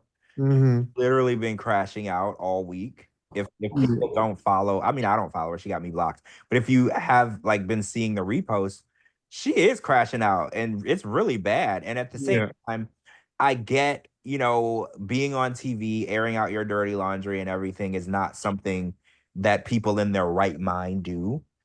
But she has been like, leave me alone. I can't stand, I hate Gino. I hate Matt. Yeah, well, let me read you exactly what she said. She said, Oh, quote, you have it? Oh, perfect. Yeah. Let's read some of her crash outs. yeah, she says, quote, she says, this is obviously her grammar is fucked up here, so I'm gonna fix her grammar. I've always been honest. At this point, I don't love neither Gino or Matt. I just want to be alone and be I just want to be alone and be left alone. So Yeah, that was a post. And then do you have the other one where she was talking about how Gino brought her here and she felt like she was a victim? well, that one is like I know there's a video where she Oh yeah, it was like a human video. trafficked allegedly. She said that the way that Gino brought her here and then refused to pay her or give her money, she felt like it was modern day trafficking. And I'm sorry if this is a triggering thing to say, because if anyone who has ever been in that type of situation, it's not her situation and that situation are not equal in any way. At exactly what point did she feel trafficked? After or before he spent the money on the apartment and the butt cheeks and the implants? She said after she got here is when she felt like, because she was forced to, in her words, she was forced to come here and without wanting to be here, even though that she was free to go. Like when you get here, yeah, you are here on a K1 visa, but you are free to go at any moment. You're no one is holding you hostage. Like if you want to go back to Panama, you can get a ticket and go back to Panama. It will void your K1 visa, but if you feel like, being here is not what you want, that's not what you have to do, because when you're being trafficked, this is a very serious situation. But if you're being trafficked, there in no way, shape, or form ever are you free to go. And I think that it was very triggering when she said that for a lot of people, because they were like, there are people who are in a situation where they're not free to go. She in no way could compare herself to someone who's being trafficked. That is not acceptable for her to say, because she was on that show with her proud face, carrying on week after week, peeing on him and sucking his toes and doing all that other shit. Yeah. So she wasn't trafficked in no way, shape, or form. She just wanted to come here and cut him loose because he already served his purpose. Yeah, and I think he did make it difficult for her to do that. He didn't want to get divorced because everybody, after the last resorts ended and they finally saw her pregnant, they're like, what is taking this man so long to divorce her? And I think he kept holding on. And I think that's what irritated Jasmine the most, because like you said, she wanted to get here, cut him loose, and live her best life. And I think, yeah, she wanted to do a Larissa. Yeah. By the way, Gina responded to those allegations. So do you want to read you his response? Oh, yeah. Oh, okay. Yeah. You got all the tea bags over there. You got tea. I'm all prepared. You got a lot of tea today. Gino responded in the comments section. He says, she got paid for all the shows she did with me. We split it 50-50. She is lying 100%. I have the exact amounts and dates documented when I paid her. I can at least share the dates she was paid after NDA expires. I'm really frustrated Jasmine keeps spreading lies about me and our relationship. She's a chronic liar. And then he says, also, she is lying about I didn't send her money to Panama. That was my own money. It's a huge lie. I have the receipts for that and will share all of them once my NDA expires. This will prove the chronic liar she is.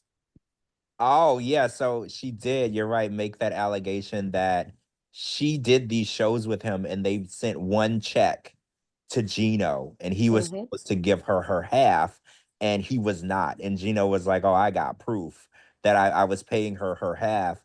And then, she made that allegation too that he was sending her her own cameo money when he was sending her money. And Gino says, I got proof of everything. He was like, I got proof everywhere this money was coming from. Maybe that's why she's crashing out because he's starting to pull receipts.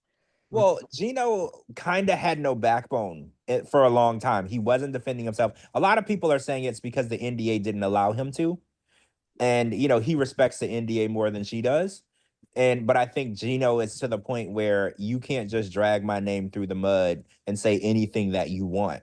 Like I'm gonna defend myself. And I think Gino is like, at this point, you're telling the world that I'm a horrible human being and you've been trafficked. Yeah, you know what? I think shit started going south for Gino when she started going out with Matt, when going to the gym and stuff, because you can tell he didn't want that whole open marriage situation and all that stuff.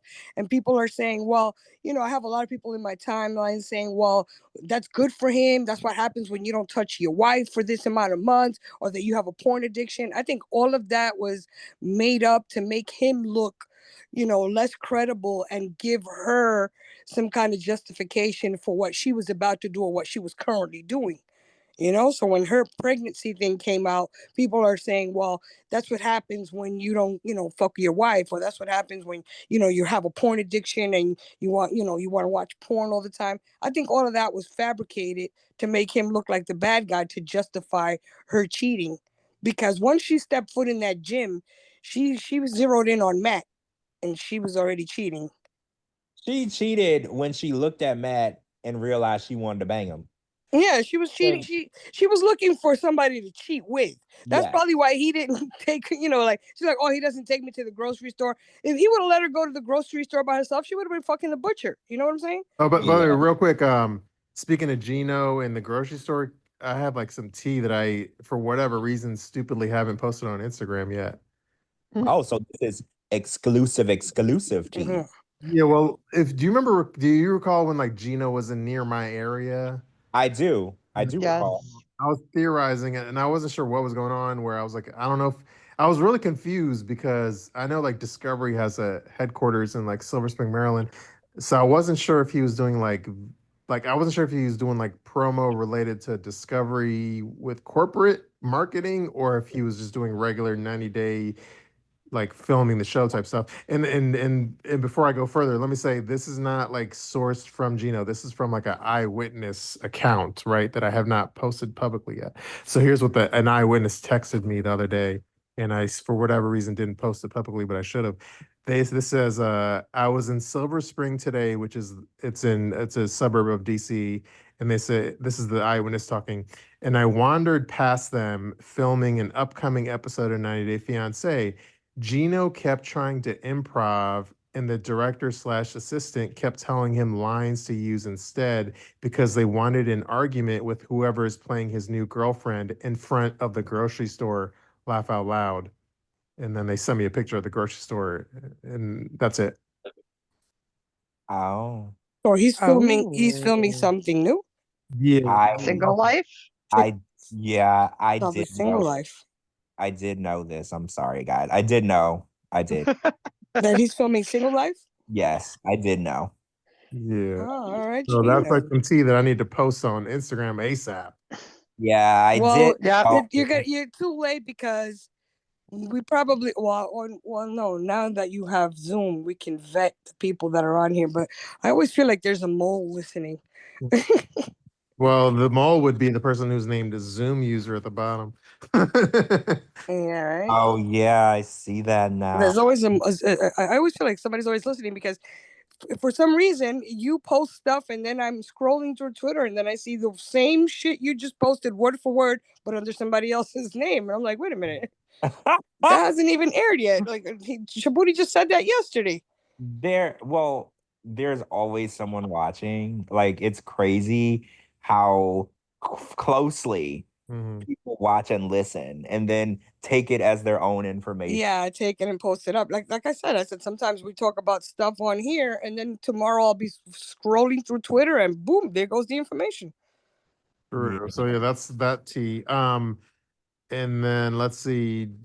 We haven't talked about Jasmine's like facial bruising. Oh my God, we didn't. I remember we were mentioning it last show, but it was towards the end. And it was from her root canal, right? Root canal. We keep going back to dental talk. Yeah, I don't know. Yeah.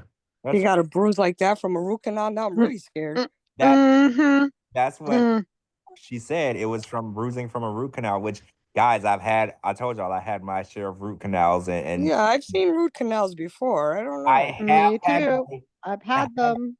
I had my face swell up like a big ball around an abscess that I had a root canal on. So like, there was no bruising, but like, you know how someone's face is swollen so it looks like somebody. Yeah, I know you Yeah, get it looked swelling, like a chipmunk, but Yeah. like that's about you it. definitely get swelling, but a bruise like that, I mean, maybe they put her an injection on the outside of her cheek. Somebody said she could have cracked her jaw or some shit. I don't know. Or maybe she got an injection on the outside and they hit an artery on her face and it bruised up like that. Well, Pineapple Girl says, and now it's completely gone. Well, Pineapple, that's because Jasmine doesn't post in real time. So that picture of that bruise is probably months old. Now, well, that would explain why she hates Matt now. Well, that's another speculation. Yeah, speculation. Allegedly. By the way, George, do you think, because yeah, she's really good about like posting old shit and saving up old photos, and you know, that's how she's really conniving when it comes to her baby. But do you think like the actual posting, she has like a social media manager to post stuff for her, or what? Well, I do know that back in the day, she had a publicist and Nikki Exotica has a publicist too. And I know that Nikki Exotica doesn't run her social media anymore. The publicist people run it for her. So I don't know if Jasmine is also in that boat. I know that her and Nikki were using some of the same people. Yeah. I've been watching Jasmine's crash outs, and I know she's doing that because nobody who works in social media management would allow her to crash out the way she is. No, yeah, the crash outs are real because the grammar's all fucked up. Yes, those are real. But yeah, Jasmine doesn't post in real time. So that's the one thing I learned. Not really, but whenever she posts a photo, that photo can be anywhere from 3 to 6 months old. And that's how she hid her being pregnant for so long. Because she doesn't post in real time and she doesn't really go many places other than the gym. So she was able to hide a lot of stuff for a long time. Yeah. And then I correctly said like the reason she listed the date for the birthday of her child is in 1 month. She's going to utilize the 1 month birthday as like another opportunity to advertise her gift registry, which she did right on cue. She did do that. But she's requesting 1 month gifts. Yeah, it's a 1 month birthday of the birthday. So then she's gonna do it on the 2 month birthday and the 3 month birthday. Probably. Yeah, all the way till she's 18. Oh wait, Sherry says that she had an abscessed tooth and had to go to the hospital for IV antibiotics, and her face was so swollen the nurses were worried.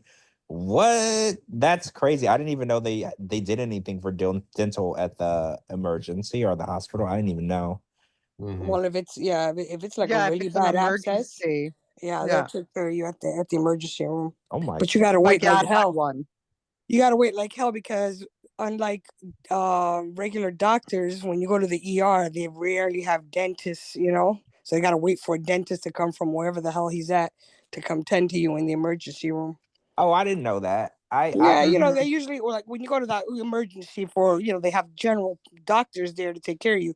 But when it's a dental emergency, you got to wait for the dentist that was in the hospital, you know, somebody there to come down and have a look at it. Usually they're busy, so you got to wait your ass off in there. Well, you already have to wait your ass off in the ER. So. Yeah, you got to wait. So that's even more. Yep, that's even more weight.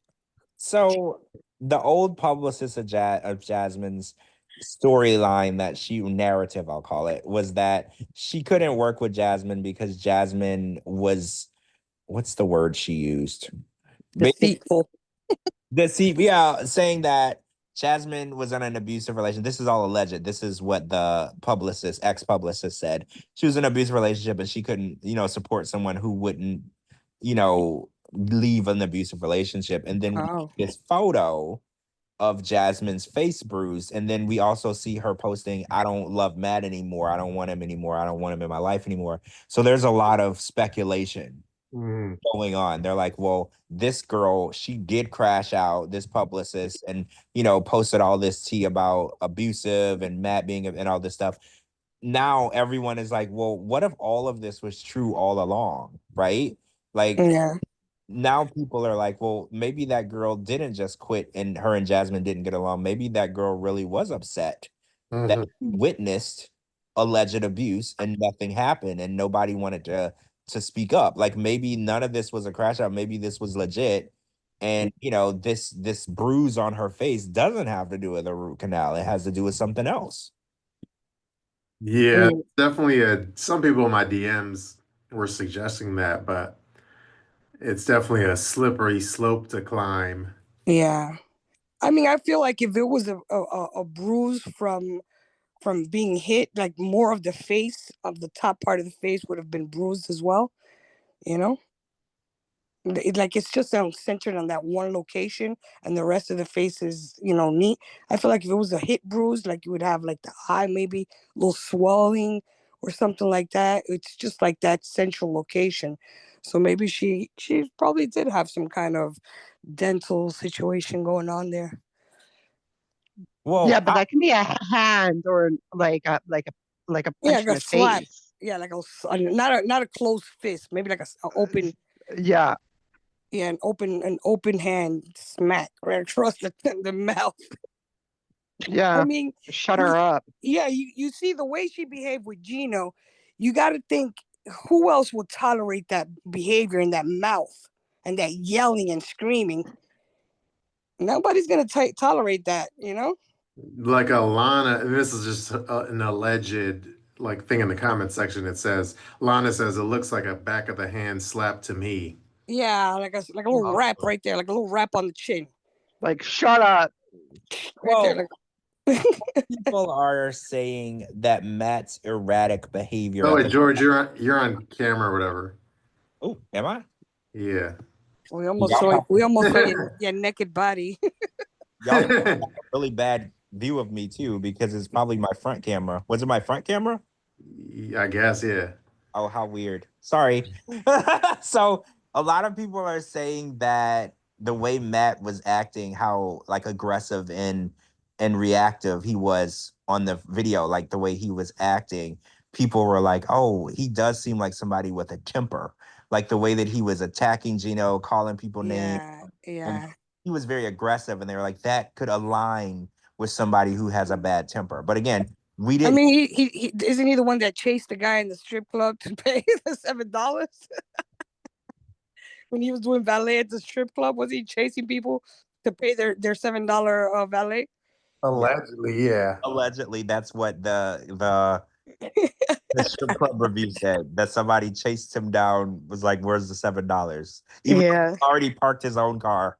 Yeah. but yeah, those Europeans are very like they get into fights a lot, physical fights a lot.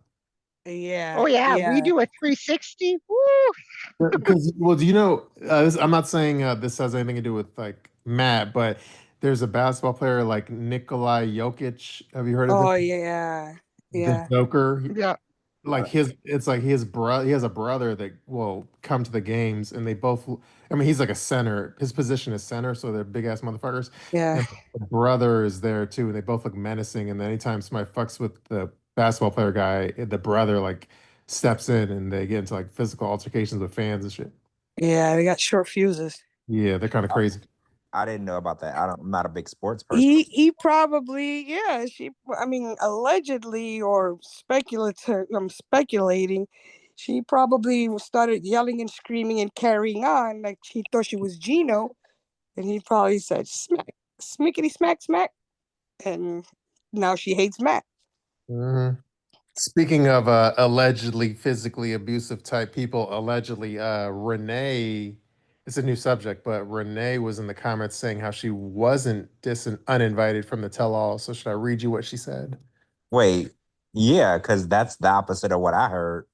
Yeah, so this is Renee from it was from my comment section, which I posted on Instagram. This is Renee talking. She says, I was never uninvited. I have posted multiple pictures of the screenshots from the producer wishing and hoping and begging me to attend the tell-all.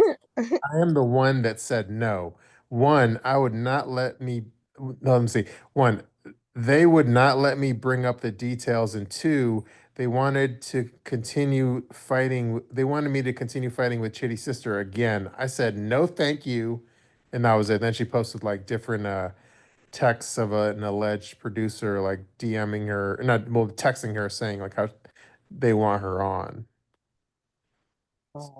I didn't hear that. And, we asked Chitty himself what was going on with that. And he said that, well, Chitty did say that he thought he was going to be a part of the tell up until like a week or less before it was going to happen. They should have let him be on it without her. Didn't they do that in the past? Let one person be on without the other? They've done that, right? I think they had the person record a video. Yeah, something like that. Yeah, because look at Tyree. He was on the tell-all, but he was catfish. But still, he was on the tell-all. Meow. Oh, we forgot to. We didn't talk about Tyree's like weight. I know. I just thought about it. Tyree was on Diaries, and he wants to go to Mexico to get his gastric bypass done. And his family was very worried because Mexico has very lenient laws when it comes to medical. Yep. So they were very frightened at the idea, because he was like, "Oh, it's way cheaper in Mexico." Yeah, some people were saying maybe he was going to use the same doctor that Chantel's sister used, Winter, because she went into Mexico to get her stuff done. Yeah, Winter did get her gastric bypass done in Mexico, and she looks amazing. Actually, Winter's getting married. I know y'all saw that too. She's living her whole best life, and she looks really good. Mm-hmm. I didn't see that, but yay her. But yeah, so Tyree then decided he's going to try to do it in Cali. But then I just saw he posted something today on Instagram. He's in like Panama right now, and he still looks fat as ever. So did he not get the surgery? He probably went to see Jasmine's doctor. Wait, Shabooty got no filter, bro. He's in Panama? Panama? Today? Yeah, he posted it on Instagram right now. Well, not right now, but like oh, fuck he's doing in Panama. Oh, Lord have mercy. He looks physical, so I feel like maybe he didn't get the surgery yet. Interesting. I don't know if he did or not because I don't talk to Tyree, but I did know that he was talking about this surgery on Diaries months ago. Mm-hmm. If he didn't go to Mexico, he's definitely not going to go to Panama to do it, unless he went with Jasmine. Well, maybe getting upside down butt implants. I don't know. The thing about American doctors when it comes to this gastric bypass, if you weigh over a certain amount, they make you lose weight. They make you lose weight because they won't take the risk of you expiring on the table because that counts against their practice and their ability. So even Dr. Now, he was like, I can't work on you in this state. He's like, if you can lose like 100 pounds, I could work. So I'm thinking maybe if he is using an American doctor, the doctor is going to make him, and this happens with all the doctors here. There's some that are more lenient than Dr. Now. Dr. Now is not as lenient as I think that the 1,000-pound sisters use. Yeah, he's not as, I think his name is Dr. Proctor. No. Yeah, Dr. Proctor. No, the others, like, that's Dr. Later. There's Dr. Now and then Dr. Later. Get it? Oh, yeah, Dr. Later. So, yeah, I think that if he did decide against Mexico, he probably hasn't had the surgery yet because here you have to showcase to the doctor that you're ready to work. The surgery is only a tool. Yeah.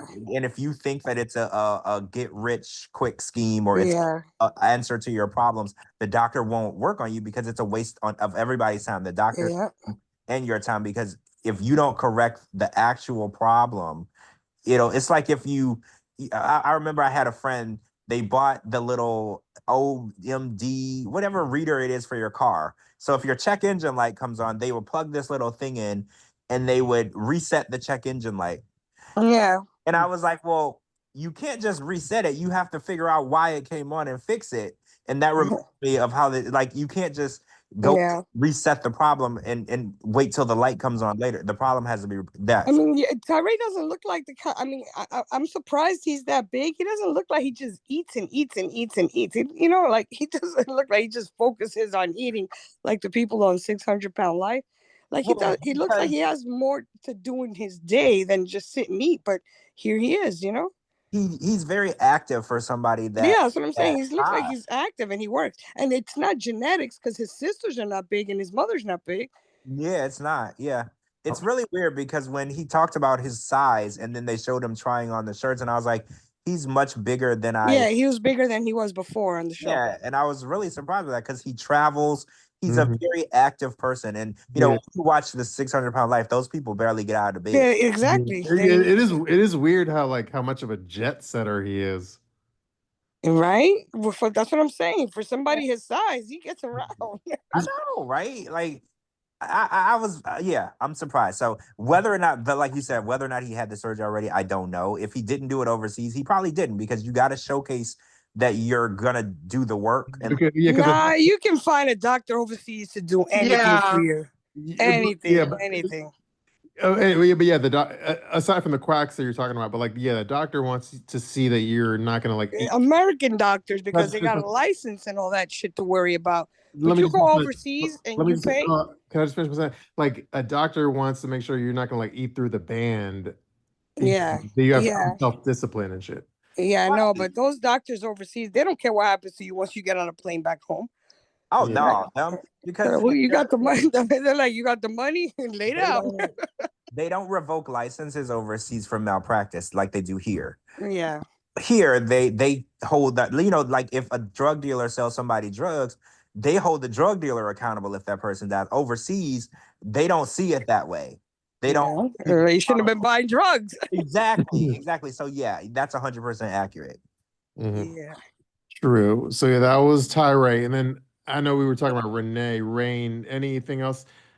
Do you want me to read you the messages from the producer? Oh wait, did you read her statement about her being not disinvited? Yeah, you read that, right? I could read you what the producers were texting her. Yeah, I was curious because I heard that they didn't want her there, so I'm curious what they said.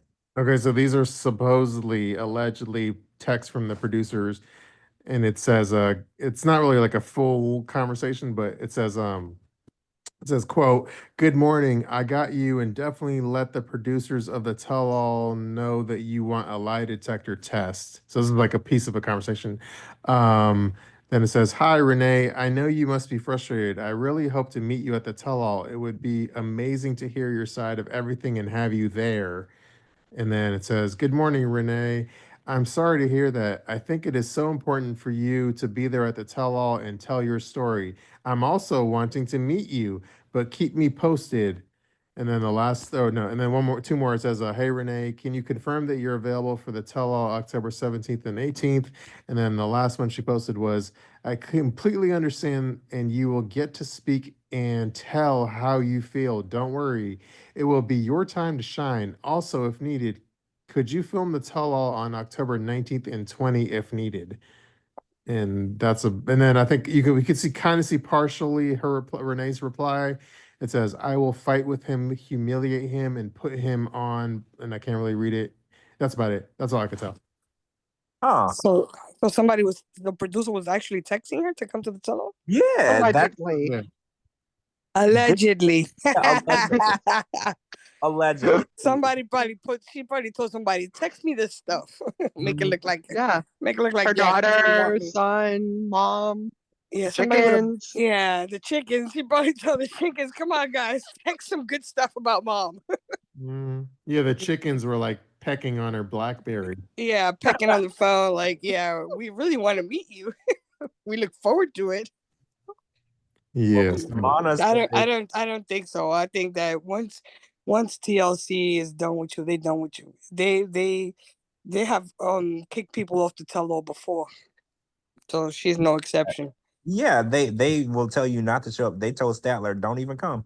You know, like they have no problem doing that. Yep. Or Yep. maybe those text messages are prior to when they didn't invite her, right? Like, and maybe that's how they were talking with her early on, and then Before she lost her shit and they told her yeah, not to come. Yeah, like probably. maybe her episode started airing and she started crashing out because she didn't like the way it looked, and then you know, Yeah, probably. Yeah, she wanted him to edit her and more, edit those parts of her more. Oh, by the way, because I'm always like fascinated with the production side of the show. So I have some like tea as far as the production side. So I learned that you know when they do like the sit down interviews and you talk Yeah. they're looking into the camera. So I learned that at one point it was probably later in the production cycle, but they flew out Renee to California to kind of do more sit down interviews, but obviously that's not Nigeria. The confessionals? Well, let me finish. So then they flew out to Cali and then to do the sit down interview, but it's not Nigeria. So what they did is they green screened it and they made it look like she was still in Nigeria talking to the camera, like the testimonial interviews. oh, okay. Isn't that interesting? Didn't somebody else say that too? That they had what was her name? Devin had that. Devin said that they had it to look like Hong So, Kong. yeah, so they flew to like New York and went to a Yeah, they went to the Asian district or something like that. Yeah. Of New York, Chinatown or something like that, and they made it look like New York. I mean, whatever she was.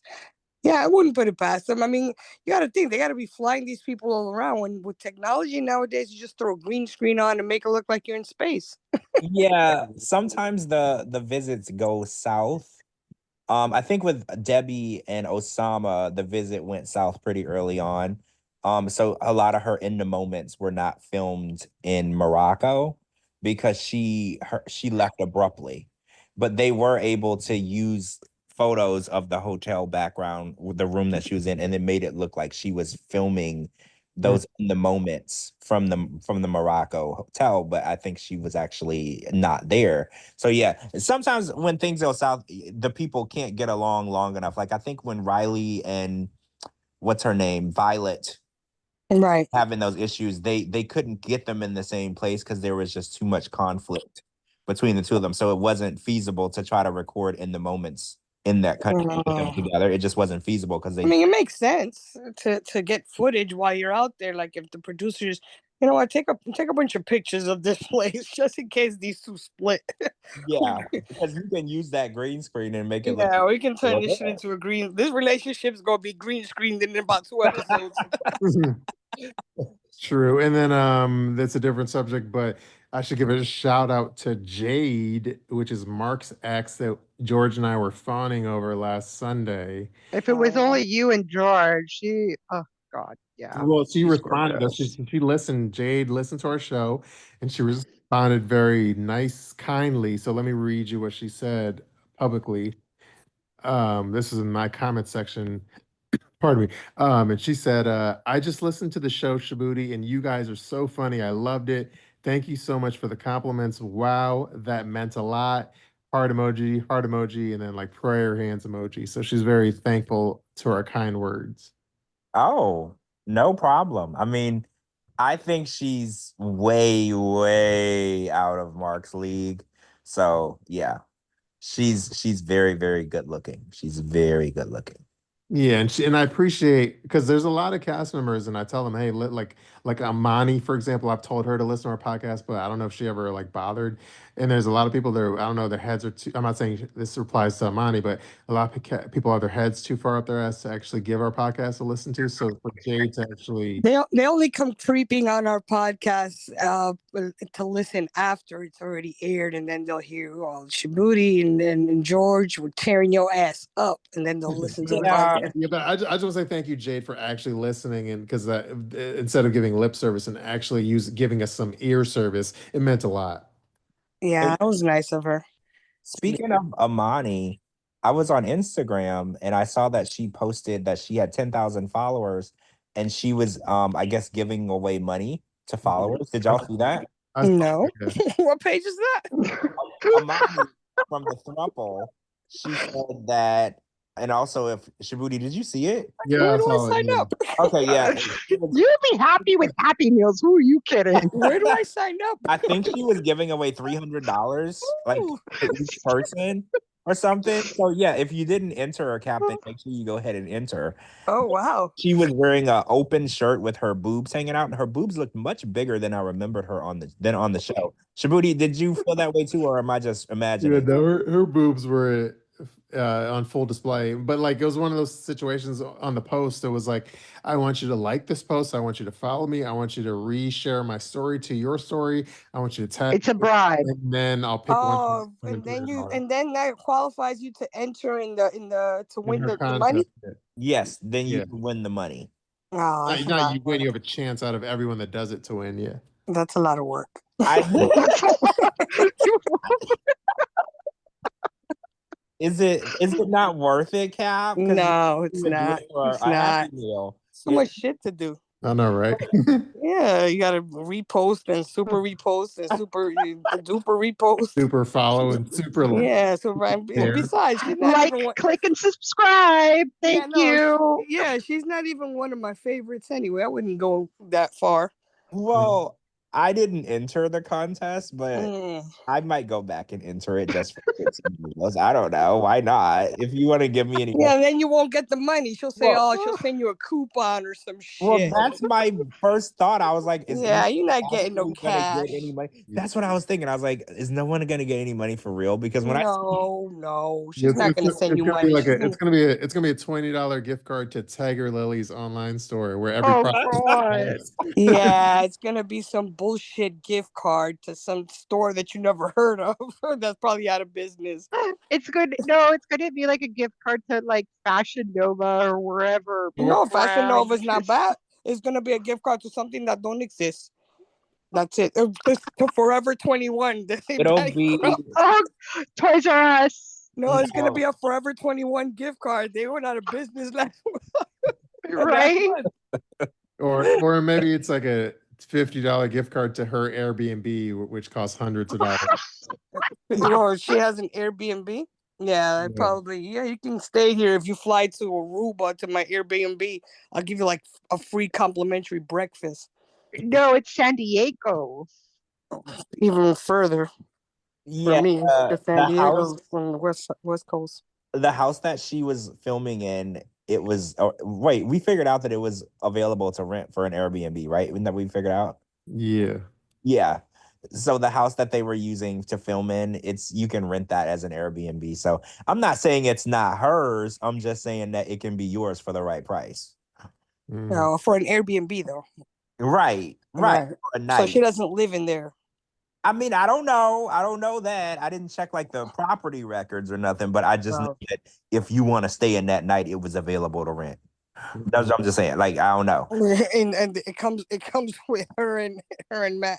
Obviously, you're the third to their throuple. It comes with you. True. Nah, he's too creepy for me. Oh wait, so is he not? Wait. Let's say that Matt wants to go. I'll let him. Oh, okay. So it's Like, who are you kidding? I'll let him. But so he's not too creepy for that. No, I mean, yeah. The lights are off. He's down. His head is down there. I'm not looking at him. You let Matthew, the red-nosed reindeer, go down on you? Yeah, I'll let him go down. But that's it. Just go down. He seems really ditzy for a dude. On a bed full of chicken nuggies. Yeah. Just feeding me chicken nuggets like that. Well, dipping them into the honey mustard and giving them to me. No, the sauce will be on you, and then Yeah, he got to dip it around me and then put it. But I don't want to see his face. Well, Captain, if it makes it any better, Amani was doing a Q&A on her story last week, and someone was like, "Why are you with Matt? I don't think that he's in your league." And she replied, "He has a big what." What? Yeah, she keeps flaunting his dong size. Yes. So, well, you know what? It could be true because he doesn't look like he's too bright. So he probably has a really big one. Yeah. He makes up for the lack of brain mass. Yeah, makes up for his lack of brain. Well, maybe that explains the shortness of blood to the brain. That Yeah, might right. That's why explain he's always everything. red. His blood pressure can't get up that high. Well, that's what she said. Again, we don't know that. That's just that she put it out there for the world to see, though, which I thought would be a little weird. You But put a picture of the penis? well, no, she said it for Oh, everybody to hear. oh, No, oh, she did oh, not put a picture of it on Instagram. No, she did. oh. Well, If receipts she or it didn't happen.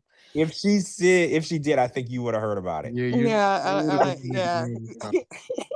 green. You would have had to let me know about that because I'm not on Instagram all the time, Mhm. so I miss a lot of Instagram stuff.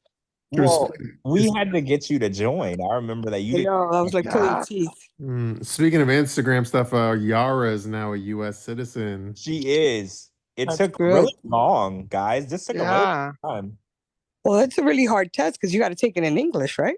Yes, you have to So it's take the full very test. yeah, those questions, and especially if English is not your first language. Well, you remember Annie from David and Annie, they had to hire like a lawyer and a coach and everything to get her ready for the test. Yeah, it's a For very that, difficult test. yeah, they were preparing for like over a year for Annie. So yeah, it is hard because again, I told y'all I had a friend and they said when it's not your first language, you have to like Yeah. interpret it into your language, then translate it. Like it's a lot more thought process than we realize for people who are doing something in a second or third language. I didn't even know. I didn't even think about it. Yeah, so she probably had to really study hard, like get it into memory. Mhm. A I lot of mean, the questions. Yara, I don't think she's a ditz, but I don't think that she's like a scholar, if that makes sense. Like, I feel like she's not, you know how you look at somebody and you're like, oh, they might not be that smart. I think she's smarter than you give her credit for. But I do Mhm. think that Yes. she's like a PhD. I think she's like a C student. Like she's somewhere in like middle, like a C plus type of Well, when like you on the look like scale. that, you don't have to work as hard, right? Yeah, Well, she's she didn't always look like that, George. Mm. That's Remember, let's true. let's take it back to when she was in Ukraine. That's true. That she looked like an ugly duckling, literally, literally. Her face was shaped differently. Yeah, and Yeah. she was an ugly duckling. So yeah, she turned into a swan over here in the States. So I mean, it's like in Europe, the school level, the schoolwork is harder.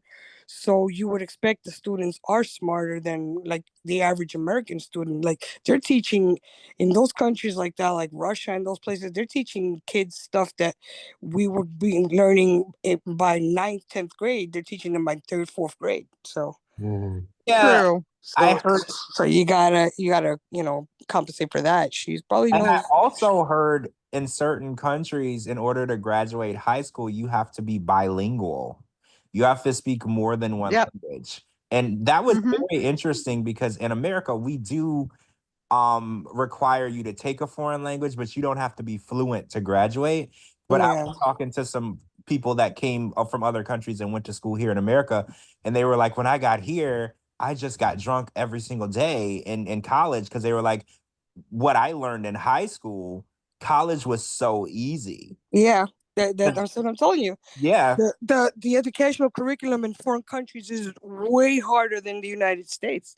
That's why Well, they're yeah, teaching them stuff. They're teaching their third graders what we learn in eighth grade, and English in a lot of countries. English is it mandatory. is.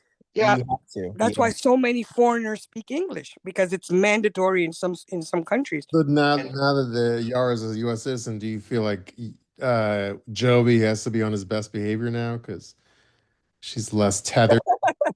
I think Jovi and Yara are really in love. Yeah, I think I they understand each other's crazy. Yeah. I think that they're a match. And I Yeah, think they're that definitely a match. Yara, she loves him. And I'm not saying that Jovi's not the best guy, but I He's think, no saint. yeah, I I think, think that all that stripper stuff was for show too, because he looks like she's down with that shit. Like I going agree. to the strip clubs with him and all of that. He picked her up somewhere in whatever it was in a club too. Yes. Well, like Yeah. I feel like we've had this conversation before, but do you feel Yara is like a cold fish in bed? Yes. I do too. Yes. When you look like that, you just lay there and Remember, she didn't always look like that. but I think she's adapted to her new form. I think she knew her craft enough to get her an American husband. And before Joe, remember, because she went on the show to say she was looking for a foreign husband. So she knew her craft. Yeah, she definitely had a goal to get over. She wasn't just laying there like a dead fish. She was working that shit. I mean, maybe in her earlier days, she was out there getting wild. I think now with her new body and her new boobs and her new look, she doesn't work that hard. I don't feel like she works that hard. If Jovi wants it, he's got to put in the work. I think he looks more like a boring fuck than she does. Really? So you think he's the cold fish? Well, Yeah. You think Jovi is more boring than Yeah, Yara? I think he's just a in and out type guy. But more so than Yara? He's more boring? Yeah, I think Yara's probably the spicy one in the bed. That's and he's like, that's a shocking take. No, and he's like the in and out guy. Because remember, she hooked him in. So whatever she did to him had to be extraordinary to all the strippers that he had in the United States for him to wife her up. Well, okay. I don't know. Remember, he had mad strippers here that he was dating and screwing and everything. Yeah. So for him to bag her and marry her, she had to do something that nobody has done to him before. Like she had to blow his mind. You know what I'm saying? When you have a Frankenstein-esque jughead, I feel like you're into all three holes. Oh, Yeah. I'm just Well, saying. she got him to marry her, bring her to the States, so she did something to him. Maybe she's got tricks up her sleeve. You're right. Maybe she does. Yeah, she was savage. She was trying to find a foreign man to marry. You can't look for foreign dick with mediocre pussy. You gotta put it down. It's got standards. Okay. yeah, she had the K-69 visa before she had the K-1. That's right. You gotta know how to work that thing. K stands for kitty. Meow. Speaking of kitty, y'all ready for strip club reviews? Yeah, let's do some. Yeah, let's do some strip club reviews. We have like 20 of them lined up. Oh, Coco Puff says, how much do you think Joey makes in his career? It's six figures. Yeah, he's a six figure. Yeah, Joey makes good money. He makes really good money. I mean, he's on an oil rig. Yes. And it's a deadly job too. He's working under. Yep. Oh, yeah, it's over six figures. And I'm not talking like 100,000. We're talking like hundreds of thousands. So Gina, give me a little like background on this strip club. So it looks like it's called Paper Moon Gentlemen's Club, and it looks to be in Arkansas, Little Rock, Arkansas. Now remind me how we landed on Little Rock, Arkansas. You'll find out why. Okay, so it's towards the end. Okay, so I guess we'll find out. Wait, Little Rock, Arkansas is where we're going tonight? That's where we're going. What? Of all the let me go get my cowboy boots. Yeah, I was gonna say, everybody, we're getting ready for takeoff. Put your tray tables and your seats in the upright position. Our final destination tonight is Little Rock, and like Shabooty don't said, forget where the exits are. Shabooty said we gotta mute the mics. Oh, yes. Yeah, save your laughter till like the end of the review. Yeah, I'll mute myself because I have no control over my laughter, so I just have to be muted. Yeah, because I don't want us to miss one word. It's when Shabooty starts reading it at mid-sentence and he starts laughing. That's what I can't. No, that means if I can't finish it, that means it's too funny if I can't even finish the review. Anyway, so yeah, this is Paper Moon Gentlemen's Club in Little Rock, Arkansas, which is where Bill Clinton is from, and he likes to get down. He's probably been. Yeah. And okay. this place has already closed down, so FYI, in case anybody tries to look it up. Oh, it closed down. That means it was a good place then. Like good, bad. Anyway, we'll see ya, I guess, won't we? Are y'all ready? Okay, let's start. This is the person's name is Sad Lee, and it says sadly best in arc. I don't really understand that review. Let's keep going. This is from me again, 5 stars. It says, well, my wife is pissed. I spent all the rent money. Oh, well, it was worth it. So he had a good time. All the rent money? Yeah. Like he didn't even save a couple hundred just in case? No, but he got a 5-star review though. Okay. he about to be divorced and homeless. Yeah, he should have saved enough for a cardboard box. Yeah, or at least an extended stay. All right, this is a 1-star review from Daddy-O. Daddy-O says $20 cover, $6 per beer, $60 lap dances, no touching. Come on down. And that's it. So How many stars? Because I can't tell if he was happy or mad. 1 star. He was I don't think mad. he could afford. I don't think he could afford $60 lap. $60 lap dance and you can't touch? That Yeah. yeah, I was gonna say that seems high for $60. I feel like somebody. Nah.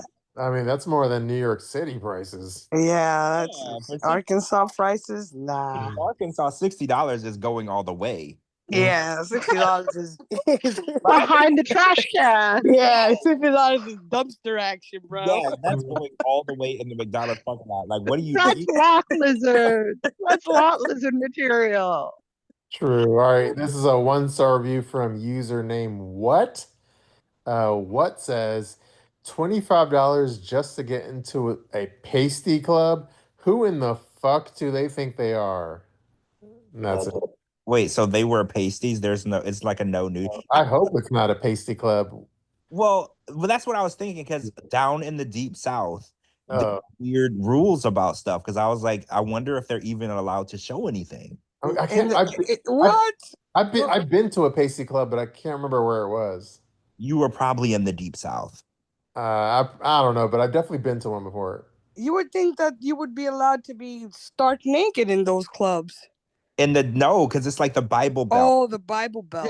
Yeah, I'm from the south. Remember, I'm from the Bible Belt where everything is about God. Bible thumpers. Yeah. Yes. Or Bible humpers. True. All right, here's a 1-sentence, 1-star review from username Not the Snowman. They say nothing but whores and hood rats. That's all. Wow. So Is it bad? I don't know. This is a 1-star review from Johnny Target. It's just another 1-sentence review. He says, "Come on down and get shot at." Okay, no, thank you. Sure. A lot of these reviews are like they're like 1 sentence. This is a 1-star review from Bugsy. He says, "Bug infested clip joint." I don't know what a clip joint. I don't either. I'm confused by that. But the Okay. bug infest, I don't need to know. The bug infested was enough for me not to go. Here's a longer review, so hopefully this is good. This is from Dave, 1-star review. He says, "This place is terrible and a complete ripoff. I was the only person there an hour after they opened. Luckily, the only decent looking girl came to me. She was friendly and great looking, but you could tell that she wasn't into it at all. Do yourself a favor and don't waste your time. And make sure you don't fall for the champagne room bullshit. You will not be satisfied." So I'm sorry. Who goes to the strip club when they open? this loser. And then complain that there's nobody there. Like, sir, it's 9 a.m.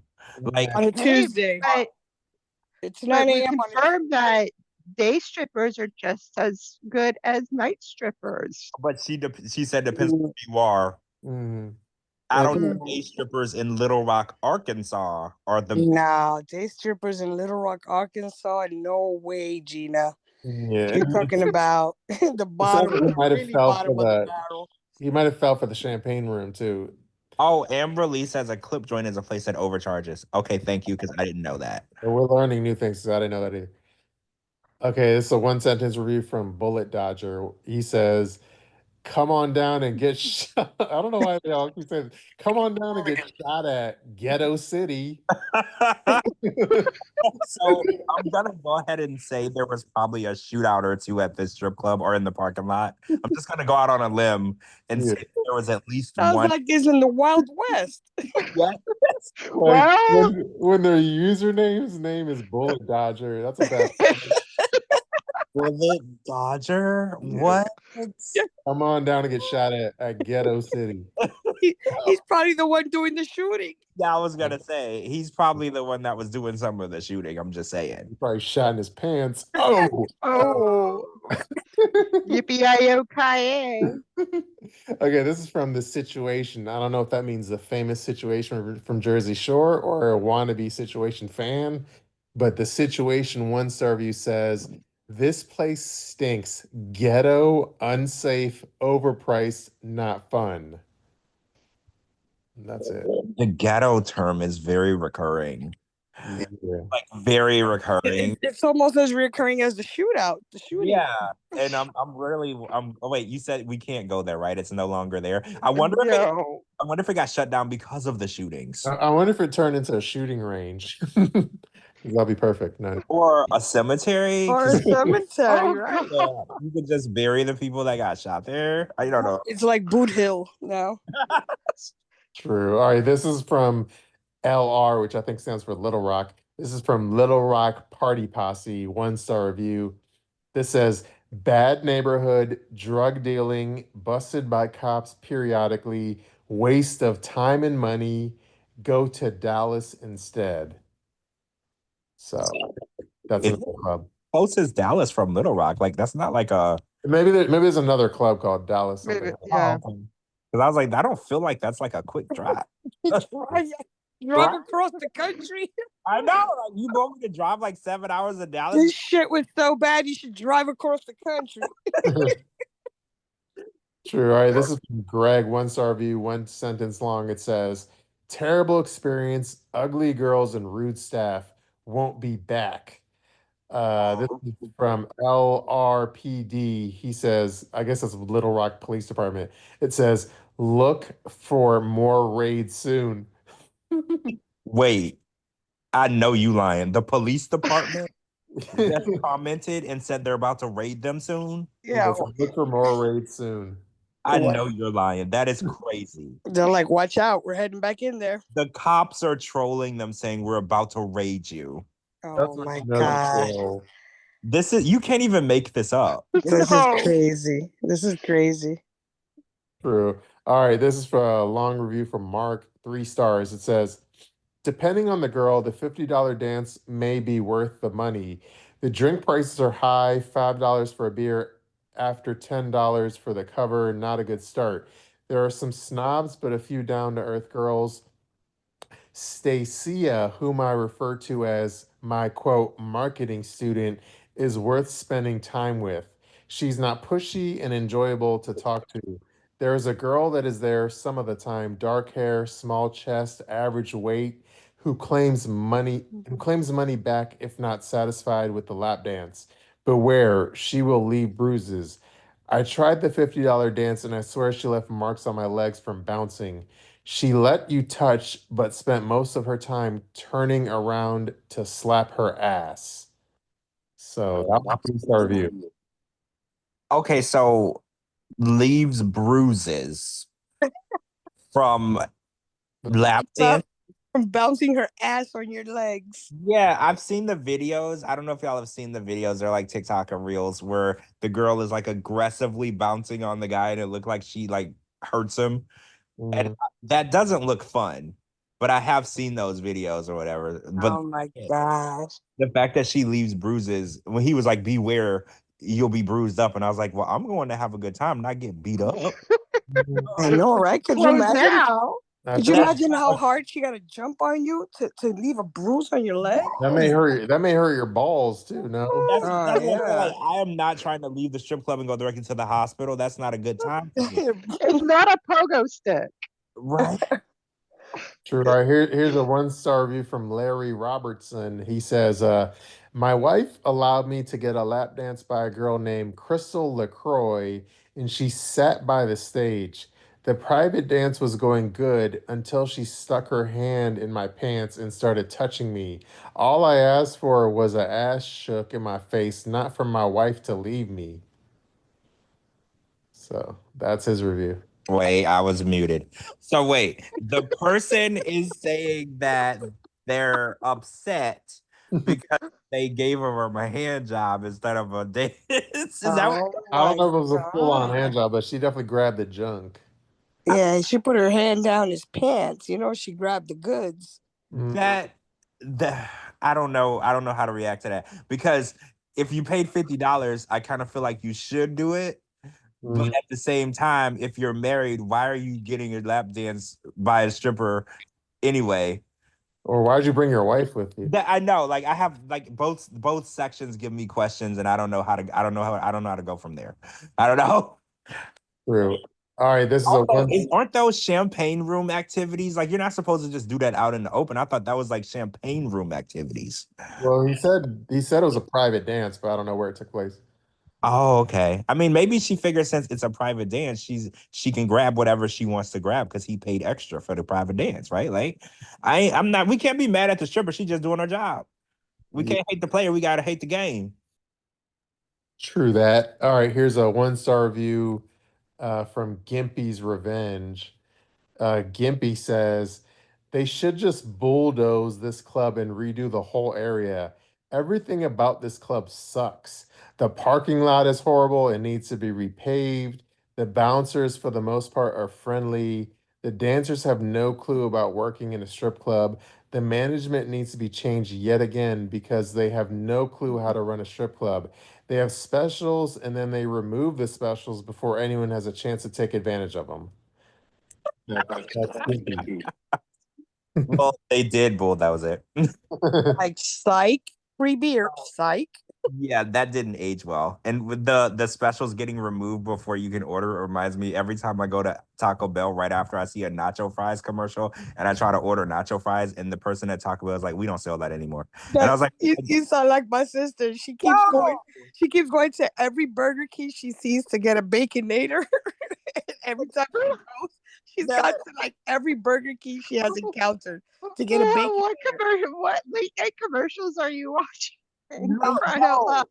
no, Gina, I literally watched a commercial for nacho fries. This isn't recent, but like when they first brought them back, and I saw the commercial, and within an hour, got in my car and drove to Taco Bell, and they were like, "Oh, we don't sell those anymore." And I was like, "How?" I literally just saw the commercial on TV like 35 minutes ago. You know what it is? It's selected franchises that's like selected places that sell it.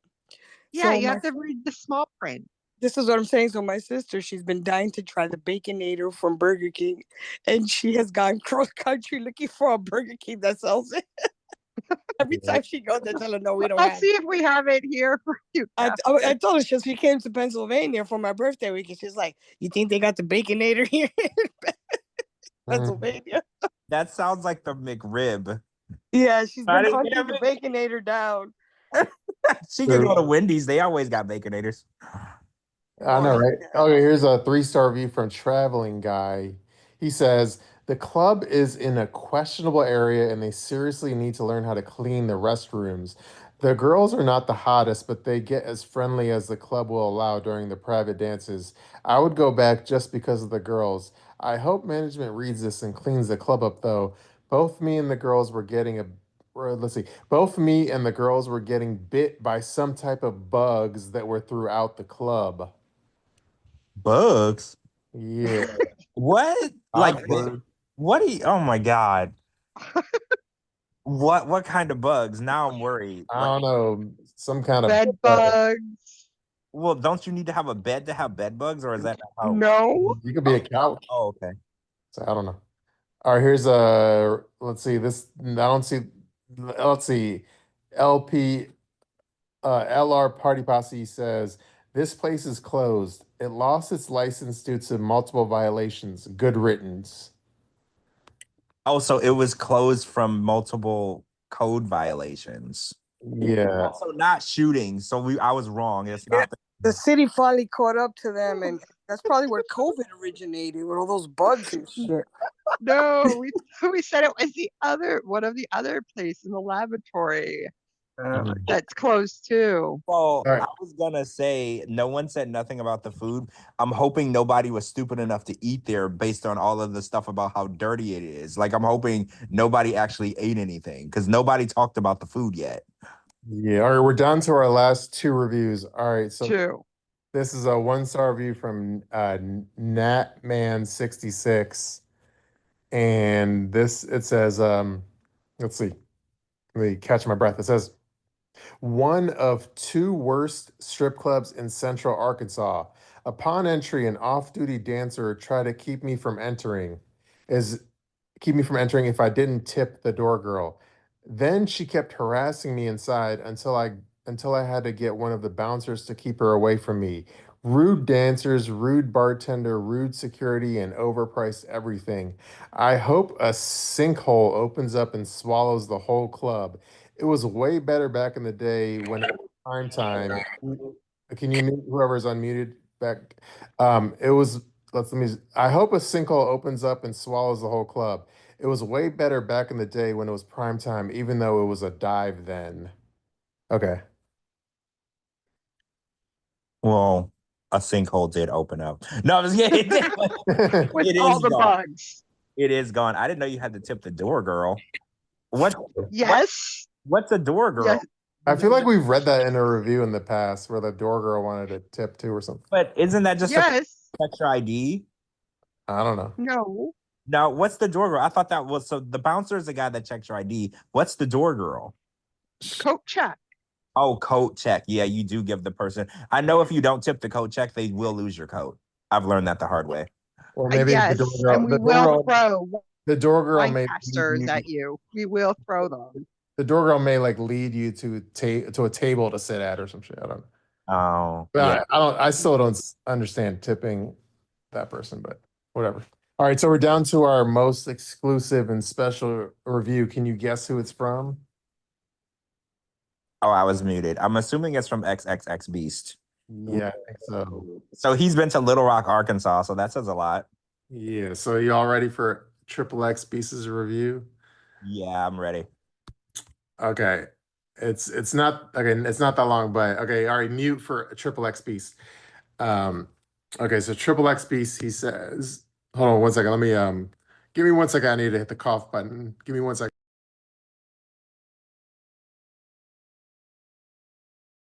Okay, I'm back. Sorry. Triple X Beast, he says, this is a five out of 5 star review. He says, hoes. Okay, he says, hoes be grabbing on me nuts. Love these bitches. Some dudes be straight tripping though. If you go, you must try them turkey legs at my boy Leroy's gut truck. Nothing like watching them hoes strip while eating burnt, questionable turkey legs. Peace. And that's his review. Wait. I'm sorry. Can we do that Do it again? again. Do it again. Again. Okay. I'll read it again. This time, okay. This time you don't necessarily have to be muted for the second time since we read it once. Okay, so you don't have to be muted this time. It says, "Hoes be grabbing on me nuts. Love these bitches. Some dudes be straight tripping though. If you go, you must try them turkey legs at my boy Leroy's gut truck. Nothing like watching them hoes strip while eating burnt, questionable turkey legs. Peace." That's it. I think this might be one of the best reviews. That is fucking hilarious. I think this might be in the strip club Hall of Fame reviews. Mm. Eating the crust. Crusty, questionable turkey leg. Like, oh my God, this is Oh the- my I could read it a third time if you want. Oh my god, that is hilarious. It was just, it's so good. Like, have y'all ever heard like a song and the song is just so good? It's just so good. It's so poetic.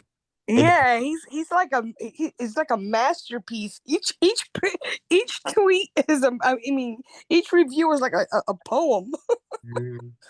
You want to read it Like a a third? sonnet. You want to read it a third time for shits and giggles? Yeah, one more time. This is probably the first time we ever did me reading it 3 times. That's how poetic it was. All right, you could put this to like a beat. You could put this into a song, like a hip hop beat. But anyway, he says, "Hoes be grabbing on me nuts. Love these bitches. Some dudes be straight tripping though. If you go, you must try them turkey legs at my boy Leroy's gut truck. Nothing like watching them hoes strip while eating burnt, questionable turkey legs. Peace." It gets better every time. I know, right? It gets better every time. But this could be a song, and I would definitely listen to it on repeat. It could be like it is that good. Or it could be like a either like a skit or like an interlude or intro to a hip hop song or something. Yeah, it's got so much It potential. could have been. It could have been a commercial for the the turkey leg truck. Oh, yeah, absolutely. He could have done some promos for the turkey legs. Now I want to eat some turkey legs. Fuck. I know, right? Nothing like eating them turkey legs while watching them hoes strip. Ain't nothing like From Leroy's truck. Leroy's gut truck. Hopefully Leroy's Okay. gut truck. Hopefully Leroy's gut truck didn't get sucked up into the sinkhole as well. Yeah, Oh, yeah. I hope Leroy is okay, right? I don't know if he's okay. Somebody whispered into a sinkhole. So according to Google Maps, there's it's closed obviously. It's in like a mini mall, whatever. And there's a freaking church across the street. Wait, there's a church across the street from the strip club? That's perfect. I am absolutely loving this. I'm absolutely loving Church across the street from Leroy's turkey legs. This He's is trying to amazing. find the Leroy's turkey leg place. I couldn't find it. What do I see? A freaking church. Oh my god. Did the church get bulldozed too, or what? Just kidding. Yeah, we gotta find this XX Beast. This guy's like everywhere, man. No, He's gone everywhere. I think I don't know if you were here, but our last theory is that he's a pilot. Mm-hmm. No, pilots are not going to stray too far from the airport if they're just there for a short time. He's And definitely what airlines fly to Little Rock, Arkansas? Exactly. He's definitely a long haul truck driver. Somebody that's been to every city and has time. But how do we explain how he got to Hawaii? Yeah, He has family there. But he had to fly. Yeah, exactly. Okay, so maybe he was on vacation. Vacation. Yeah, truck drivers take a vacation. I was thinking truck driver, but I'm now leaning more towards pilot because he's just been all over the country. Yeah. He hasn't been to, I was like, Yeah, but looking by George, state. when you're a pilot, you have a very short window of layover. You don't stray too far from the airport because you got to pick up another flight. No, because the NTSB, after they had those fatigue crashes back in the 80s and Bill, you're not going to venture off into a city. they can only work, I think, so, I can't remember the number of hours. I can't quote it. You have to be at least 45 minutes to 30 minutes away from the airport. Exactly. He's not going to venture off. The law states that they have to have like 12 hours or 10, 12 hours.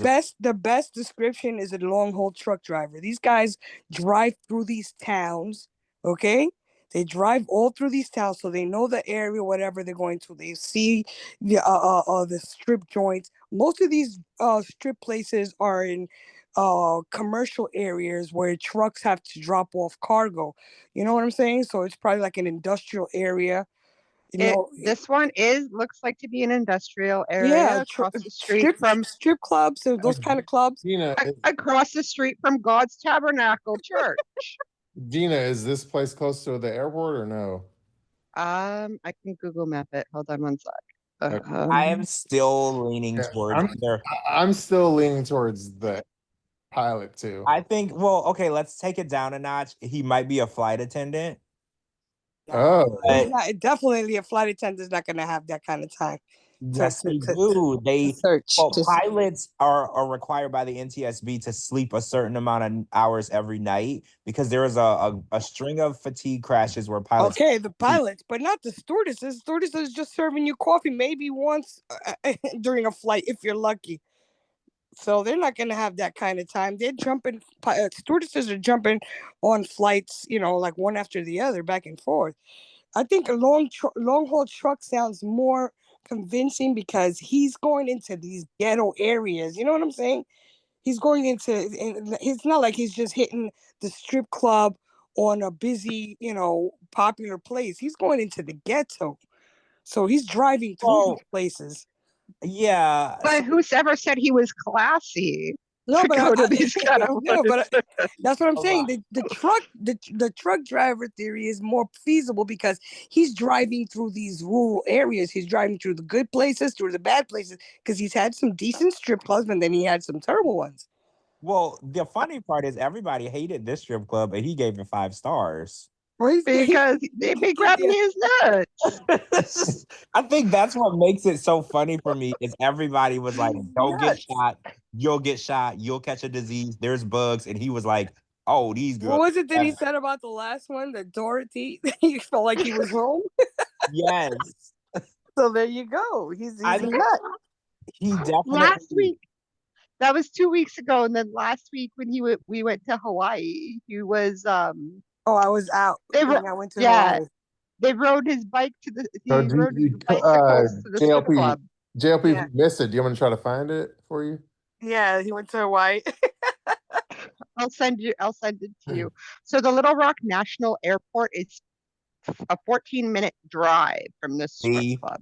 see. I think it's pilot. Okay. Listen, Okay. I'm telling you, this dude is a pilot. Look, I could be wrong as hell, but I just get this weird feeling. And y'all, so when I was in Detroit, I flew into Detroit. The airport is in Romulus, and right there's like the airport, there's the car rental part, and then right there, that's where the landing strip is. You can see the airport, you can see the air traffic control. So what does he do? Hop in a cab to the strip joint from the airport? No, the airport hotel where the pilots stay is usually within distance of a strip club. I don't know if you know this, but strip clubs are put near airports strategically. Yeah, no, that's understandable. But a lot of these other strip clubs are not near airports. How do we know? Do we know that for sure? Well, that's another thing we have to, because We this gotta one is check. only I 14 think minutes. I think he's a pilot or a flight attendant or have something to do with. I mean, Aviation. at first though, or maybe he's a Greyhound bus driver. But look, because those are Greyhounds are always in the ghetto. I've never seen a Greyhound in a good neighborhood. Now that I'm thinking about it, maybe he's a Greyhound bus driver. Okay, JLP, do you want me to read you the one? Yeah, read me the one Hawaii? from Hawaii. Okay, let me read you the one from Hawaii, and then we may have to end the show soon. All right, let me read you the one from Hawaii. It says this is from Triple XB's in Hawaii, which I think is his home state because he has family there, and this has made us think that he's a pilot, I think. So he says, let's see. He says, I usually enjoy coming here, but tonight I was turned away by the parking attendant. Think like a boss, and you won't be a 40-year-old lot boy. We had 20 people roll up on bicycles and was willing to pay double for 2 stalls and squeeze 10 bikes per stall. Do the math, dumb shit. That's 10 paying customers per stall versus 2 to 4 people in a car. Last time we came, the owner let us park in the covered parking, and we threw over $2,000 on stage on top of paying entry and drinks. We may roll up on bicycles, but we all make more money than lot boys, and we not ashamed to make it rain. Okay, he rolled up on his bike On to a the bike. strip. Yeah, so he got money. Yeah, okay, so now pilot starts to make a little bit more sense. And Well, he was pilots don't make that much money, but And he didn't say and he said they weren't lot boys. yeah, So meaning like truck he- drivers. oh, right. and they So were making it rain, so right, and they're not scared to make it rain. Yeah. yeah, so they got money. Yeah, I think he has money, but again, these are all theories. Everybody's So theory. you know what we're gonna do, Gina? Going forward, we're gonna check the proximity of the strip club to the airport. Yes, Okay. I like Yeah, that. just to see if if we can prove George and Shabooty's Your theory. that he's a pilot. Yeah, I'm gonna like stick with long haul trucker. We'll do a vote. We'll do a vote. Yeah, we'll see the proximities, and then we'll do a vote to see who thinks he's a pilot and who thinks he's a trucker. Yeah. We'll do like an ongoing thing, and we'll see how far the drive is from the airport. Yeah, we'll check the proximities to see how far the airport and stuff like that. But that's crazy. He's been to like every strip club in every state. That's why. Gina, you gotta check Pennsylvania. There's a lot of strip clubs I here. will. I will check Pennsylvania. There's airports, right? There's an airport, right? There's Philly Airport and Lehigh Valley Airport. We got two airports. Oh, so see, this is what I'm saying. When I lived, okay, so let me tell you a little story. When I lived in Ohio, there's a city called Brook Park, Ohio, and that's where the Cleveland Metropolitan Airport was. It was like in Brook Park, Ohio, and Brook Park, Ohio had the most strip clubs in that area than any other city or suburb in the Cleveland area. And I was like, that's got to be strategic. So I started talking to people, and one of my kids' dads, or no, my kid's friend's dad was the president of he was the CEO of the airport, like the head guy of the airport. And I asked, I was like, is there a reason why there's always a strip club near the airport? He was like, they only build strip clubs near the airport because rich people and pilots frequent strip clubs. And I was really, really surprised by that. And I was like, so. I mean, if you got a layover, you got some time. Well, but... yeah, they want it to be close enough to the airport that they can go there. You know, you only need a couple of hours at a strip club. You're not going to be there. Yeah. So, and I was like, so they literally find space near, and it's funny because the city Brook Park, it's right outside of Cleveland. It actually has the most churches. Oh, wow. No, as any other city in that area. So when Gina, when you brought up the church, I was like, oh my God, we should do this for Brook Park, Ohio, because it's literally, and they're actually building the new Brown Stadium there in Brook Park. And it's like a tiny little city, but it had the Ford Motor Company where the cars that went out of business, that company is no longer there.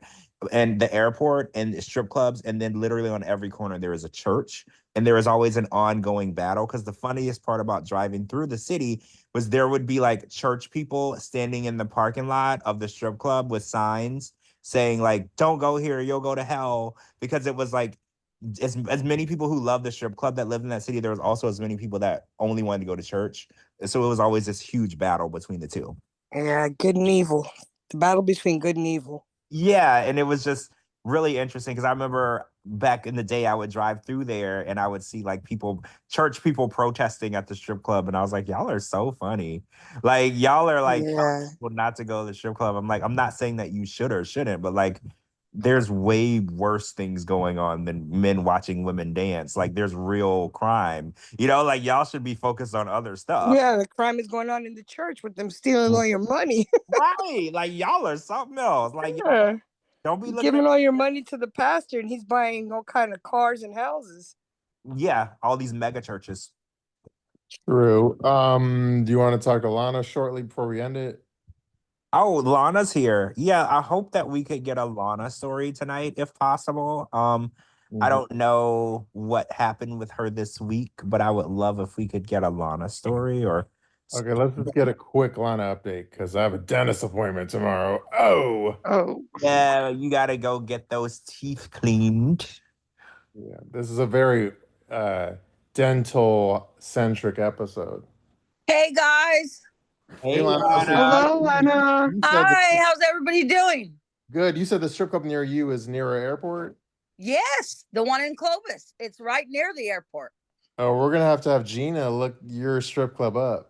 Yeah, you know what? By the way, I was looking them up, and I was looking at some of the reviews real quick while you guys were talking, and some of them, all they're talking about is how fine some of the girls are. They're like, oh, you got to go in and see this girl. She's lit, and you got to go in and see this girl. And I mean, I don't see no one talking about food or nothing, you know, just you got to go see this bitch. You got to go see this. There weren't good like 1-star reviews or what? Yeah, I only seen like 1-star, 2-star reviews. You know, some of them were like, oh, this place was trash, you know, but most of them, all they were talking about was the girls, how pretty the girls were. And you got to see this one girl. Oh, this one black girl. Oh, she was fine. And I mean, that's all I seen. So I was thinking I got to pass those over to Gina and maybe she can find some stuff. Yeah. And how close in proximity do you assume that strip club is to the airport? I'm going to say, if I look on my Google map, it shows 8 minutes. See, I told y'all. I only asked the guy. He was like the CEO. I don't know, whoever was in charge of the airport, because I met him at my kid's school or whatever. And I was like, I got questions. Like I asked him a bunch of airport questions because when you find somebody who can answer all your questions, you like turn into the knowledge seeker. Right. And he was like, well, I gotta tell you, that's just part of it. Anywhere there's an airport, you're gonna see strip clubs. And I was like, what? So I never thought about it, George, till you said it. And I go, you know what? Oh my God. I was like, yeah, City Lights is right by the damn airport, not far away at all. yeah. It's also for horny like people that have a flight, they're waiting for their flight time that need Right. to kill time as well. Well, yeah, because sometimes you get to the airport 2, 3, 4, 5 hours in advance, or they leave and tell their wife they're going to the airport early. They actually go to the strip club for an hour or two, then go to the airport. And but she'll never know because that Uber would cost the same, right? So Oh my Right. God. Wait, hold on. So that City Lights place, guess who's been there? Who? Triple X Beast. he has. Oh, Huh?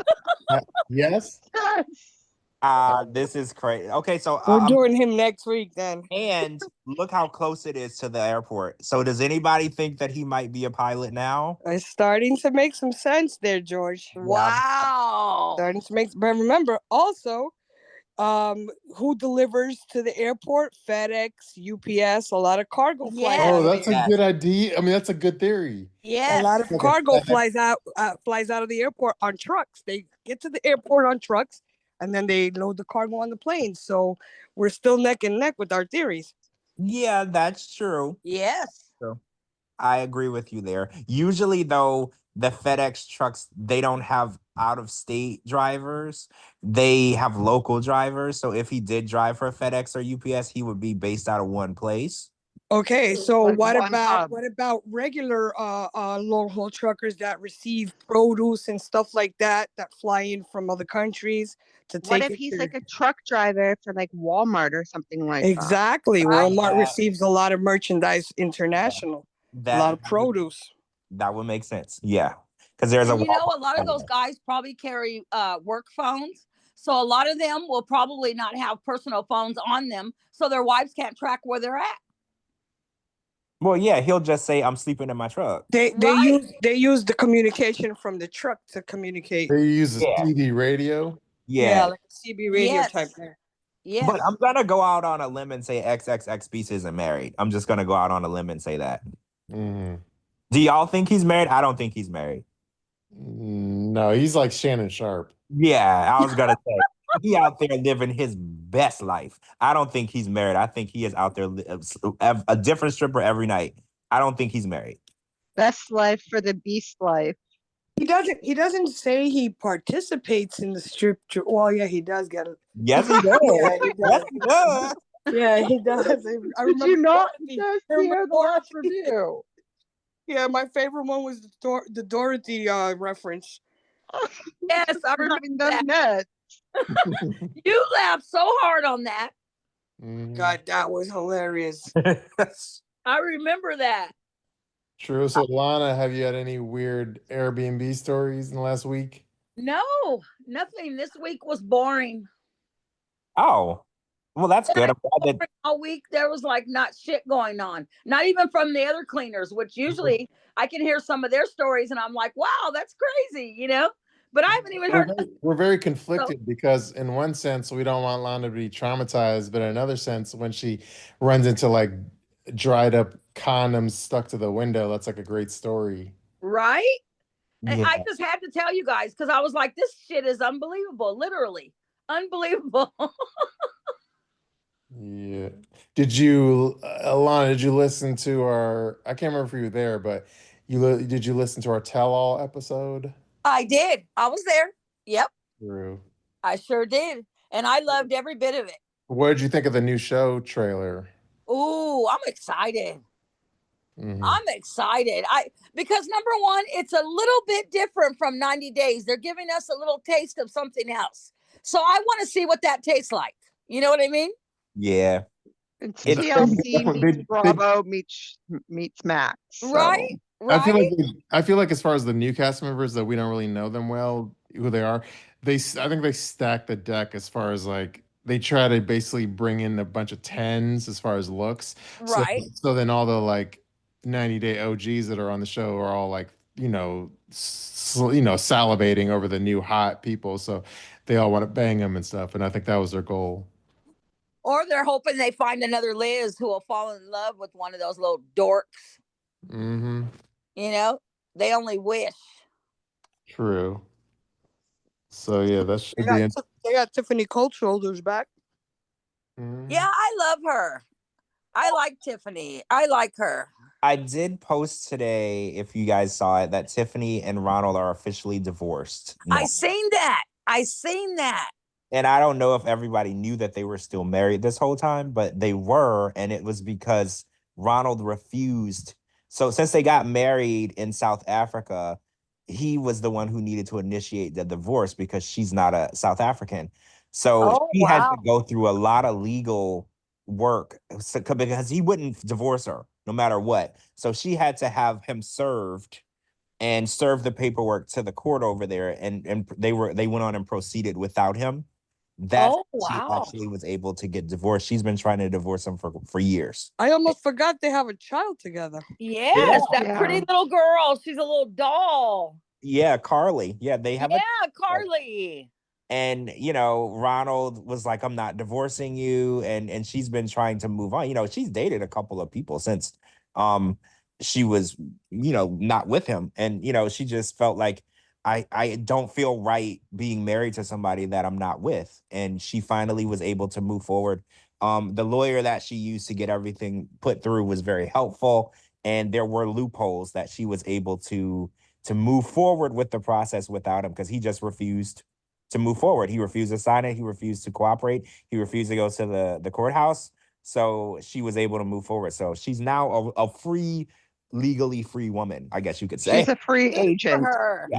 Yeah, she's able now to date Triple X Beast if she wants to. She is. Or George.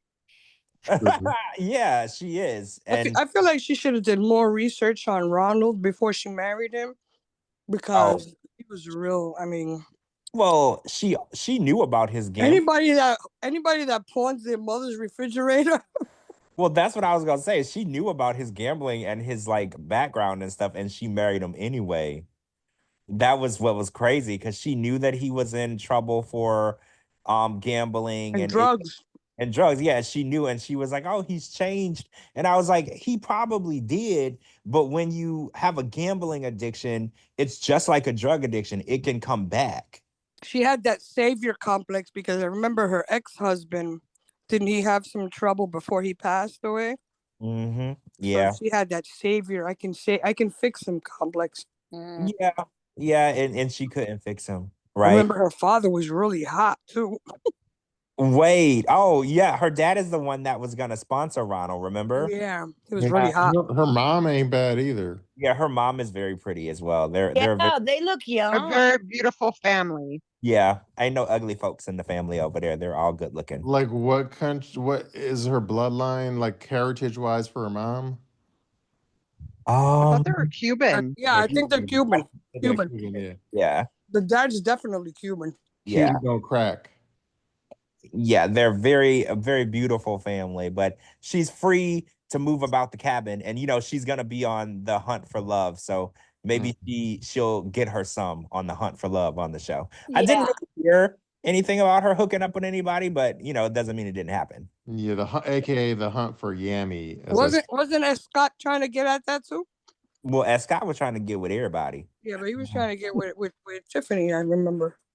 Oh, I can't wait if there's going to be some type of pillow talk or some type of show for, after show for that show. Because I want to see Kimberly. I want to see her reactions to Usman. That is actually a good question because I'm watching that too. Because if it's a pillow talk, watching Kimberly pillow talk scenes would be crazy.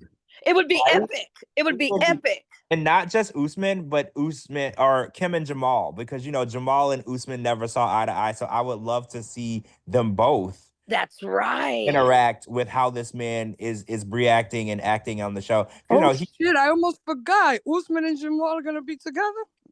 Well, No, no, Jamal's not on. Jamal isn't No, there. It's Jamal's not Bob. on it. Usman's gonna be on the show. So yeah, that pillow talk is gonna be commentary. I mean, yes, that's gonna be fire, man. That's Yeah. gonna be really good stuff. That pillow talk commentary is gonna be lit. Yep. I haven't heard if it was confirmed or not, but I feel like anyone with a brain would make sure that Kim and Jamal are pillow talking this. Right? Oh, for Anyone with a brain. sure. And if possible, I know they don't like Larissa, but I would love to see Larissa and Jess pillow talking cult scenes. That would just Yes. Larissa Oh, that would be. got- Oh, that would be epic. right. Kicked off the show altogether, right? Yeah, she was let go because she put 90 Day Fiancé in her cam site bio. They let her go. But this was early on. Before they started bending the rules. Yeah, because now everybody's like, on the sites and showing their boobs. So this was super early. They should forgive her at this point because everybody's doing that now. True. Well, it's 1:30 a.m. I feel like we should end it on those high notes, which were the Triple X Beast reviews. All right, let's wrap it up. Shabooty, good luck with your dentist appointment. All right, yeah. Yeah, Booty, we'll be thinking about you. We got to wrap it up like Matt did not do with Jasmine. Yeah. Exactly. Gotta save energy for Sunday night. Yes. If Good you can talk. Well, Mr. Picard just walked in with a pizza, so Oh, Yeah, that it's time. pizza's calling. It's he time. just got off work and he brought me pizza. I'm never gonna lose Aw, weight. sweet. Well, at least Priority. if he brought Get that McDonald's, pizza. if he brought McDonald's, you'd have to fuck I him. know. I told him. I said next time I'm gonna do it. I'm gonna do it for the pizza today, but tomorrow I want nuggets. but it got to have sweet and sour sauce, though. With Yeah, sweet and you gotta sour have- sauce. That's the selling point right there. The sweet and sour sauce. True. All right, guys. Thank you. Have a everyone. good weekend. Same. Everybody Good have night, a great guys. weekend. Night, You guys. too. Good night. Bye. Good night. On it. And it's good talking to you, JLP, because you hadn't been on it in a long time too. Yes, Yeah. we missed you. Yeah. I know I missed you guys too. True. We missed you. Yeah. Next time, don't miss it. Don't miss it. We missed you. You're gonna be mad at me because I'm going on vacation soon. So No, you are always on vacation. We I know. you. That's the perks of being unemployed. No wonder the Happy Meal comes into effect. I get it. Exactly. The perks of being unemployed. I get to travel whenever I want. All right. Well, thank you everyone to listen to 90 Day Fiancé Fridays on a Friday. Friday. Friday. peace out. Peace out, everybody. Peace out, everybody.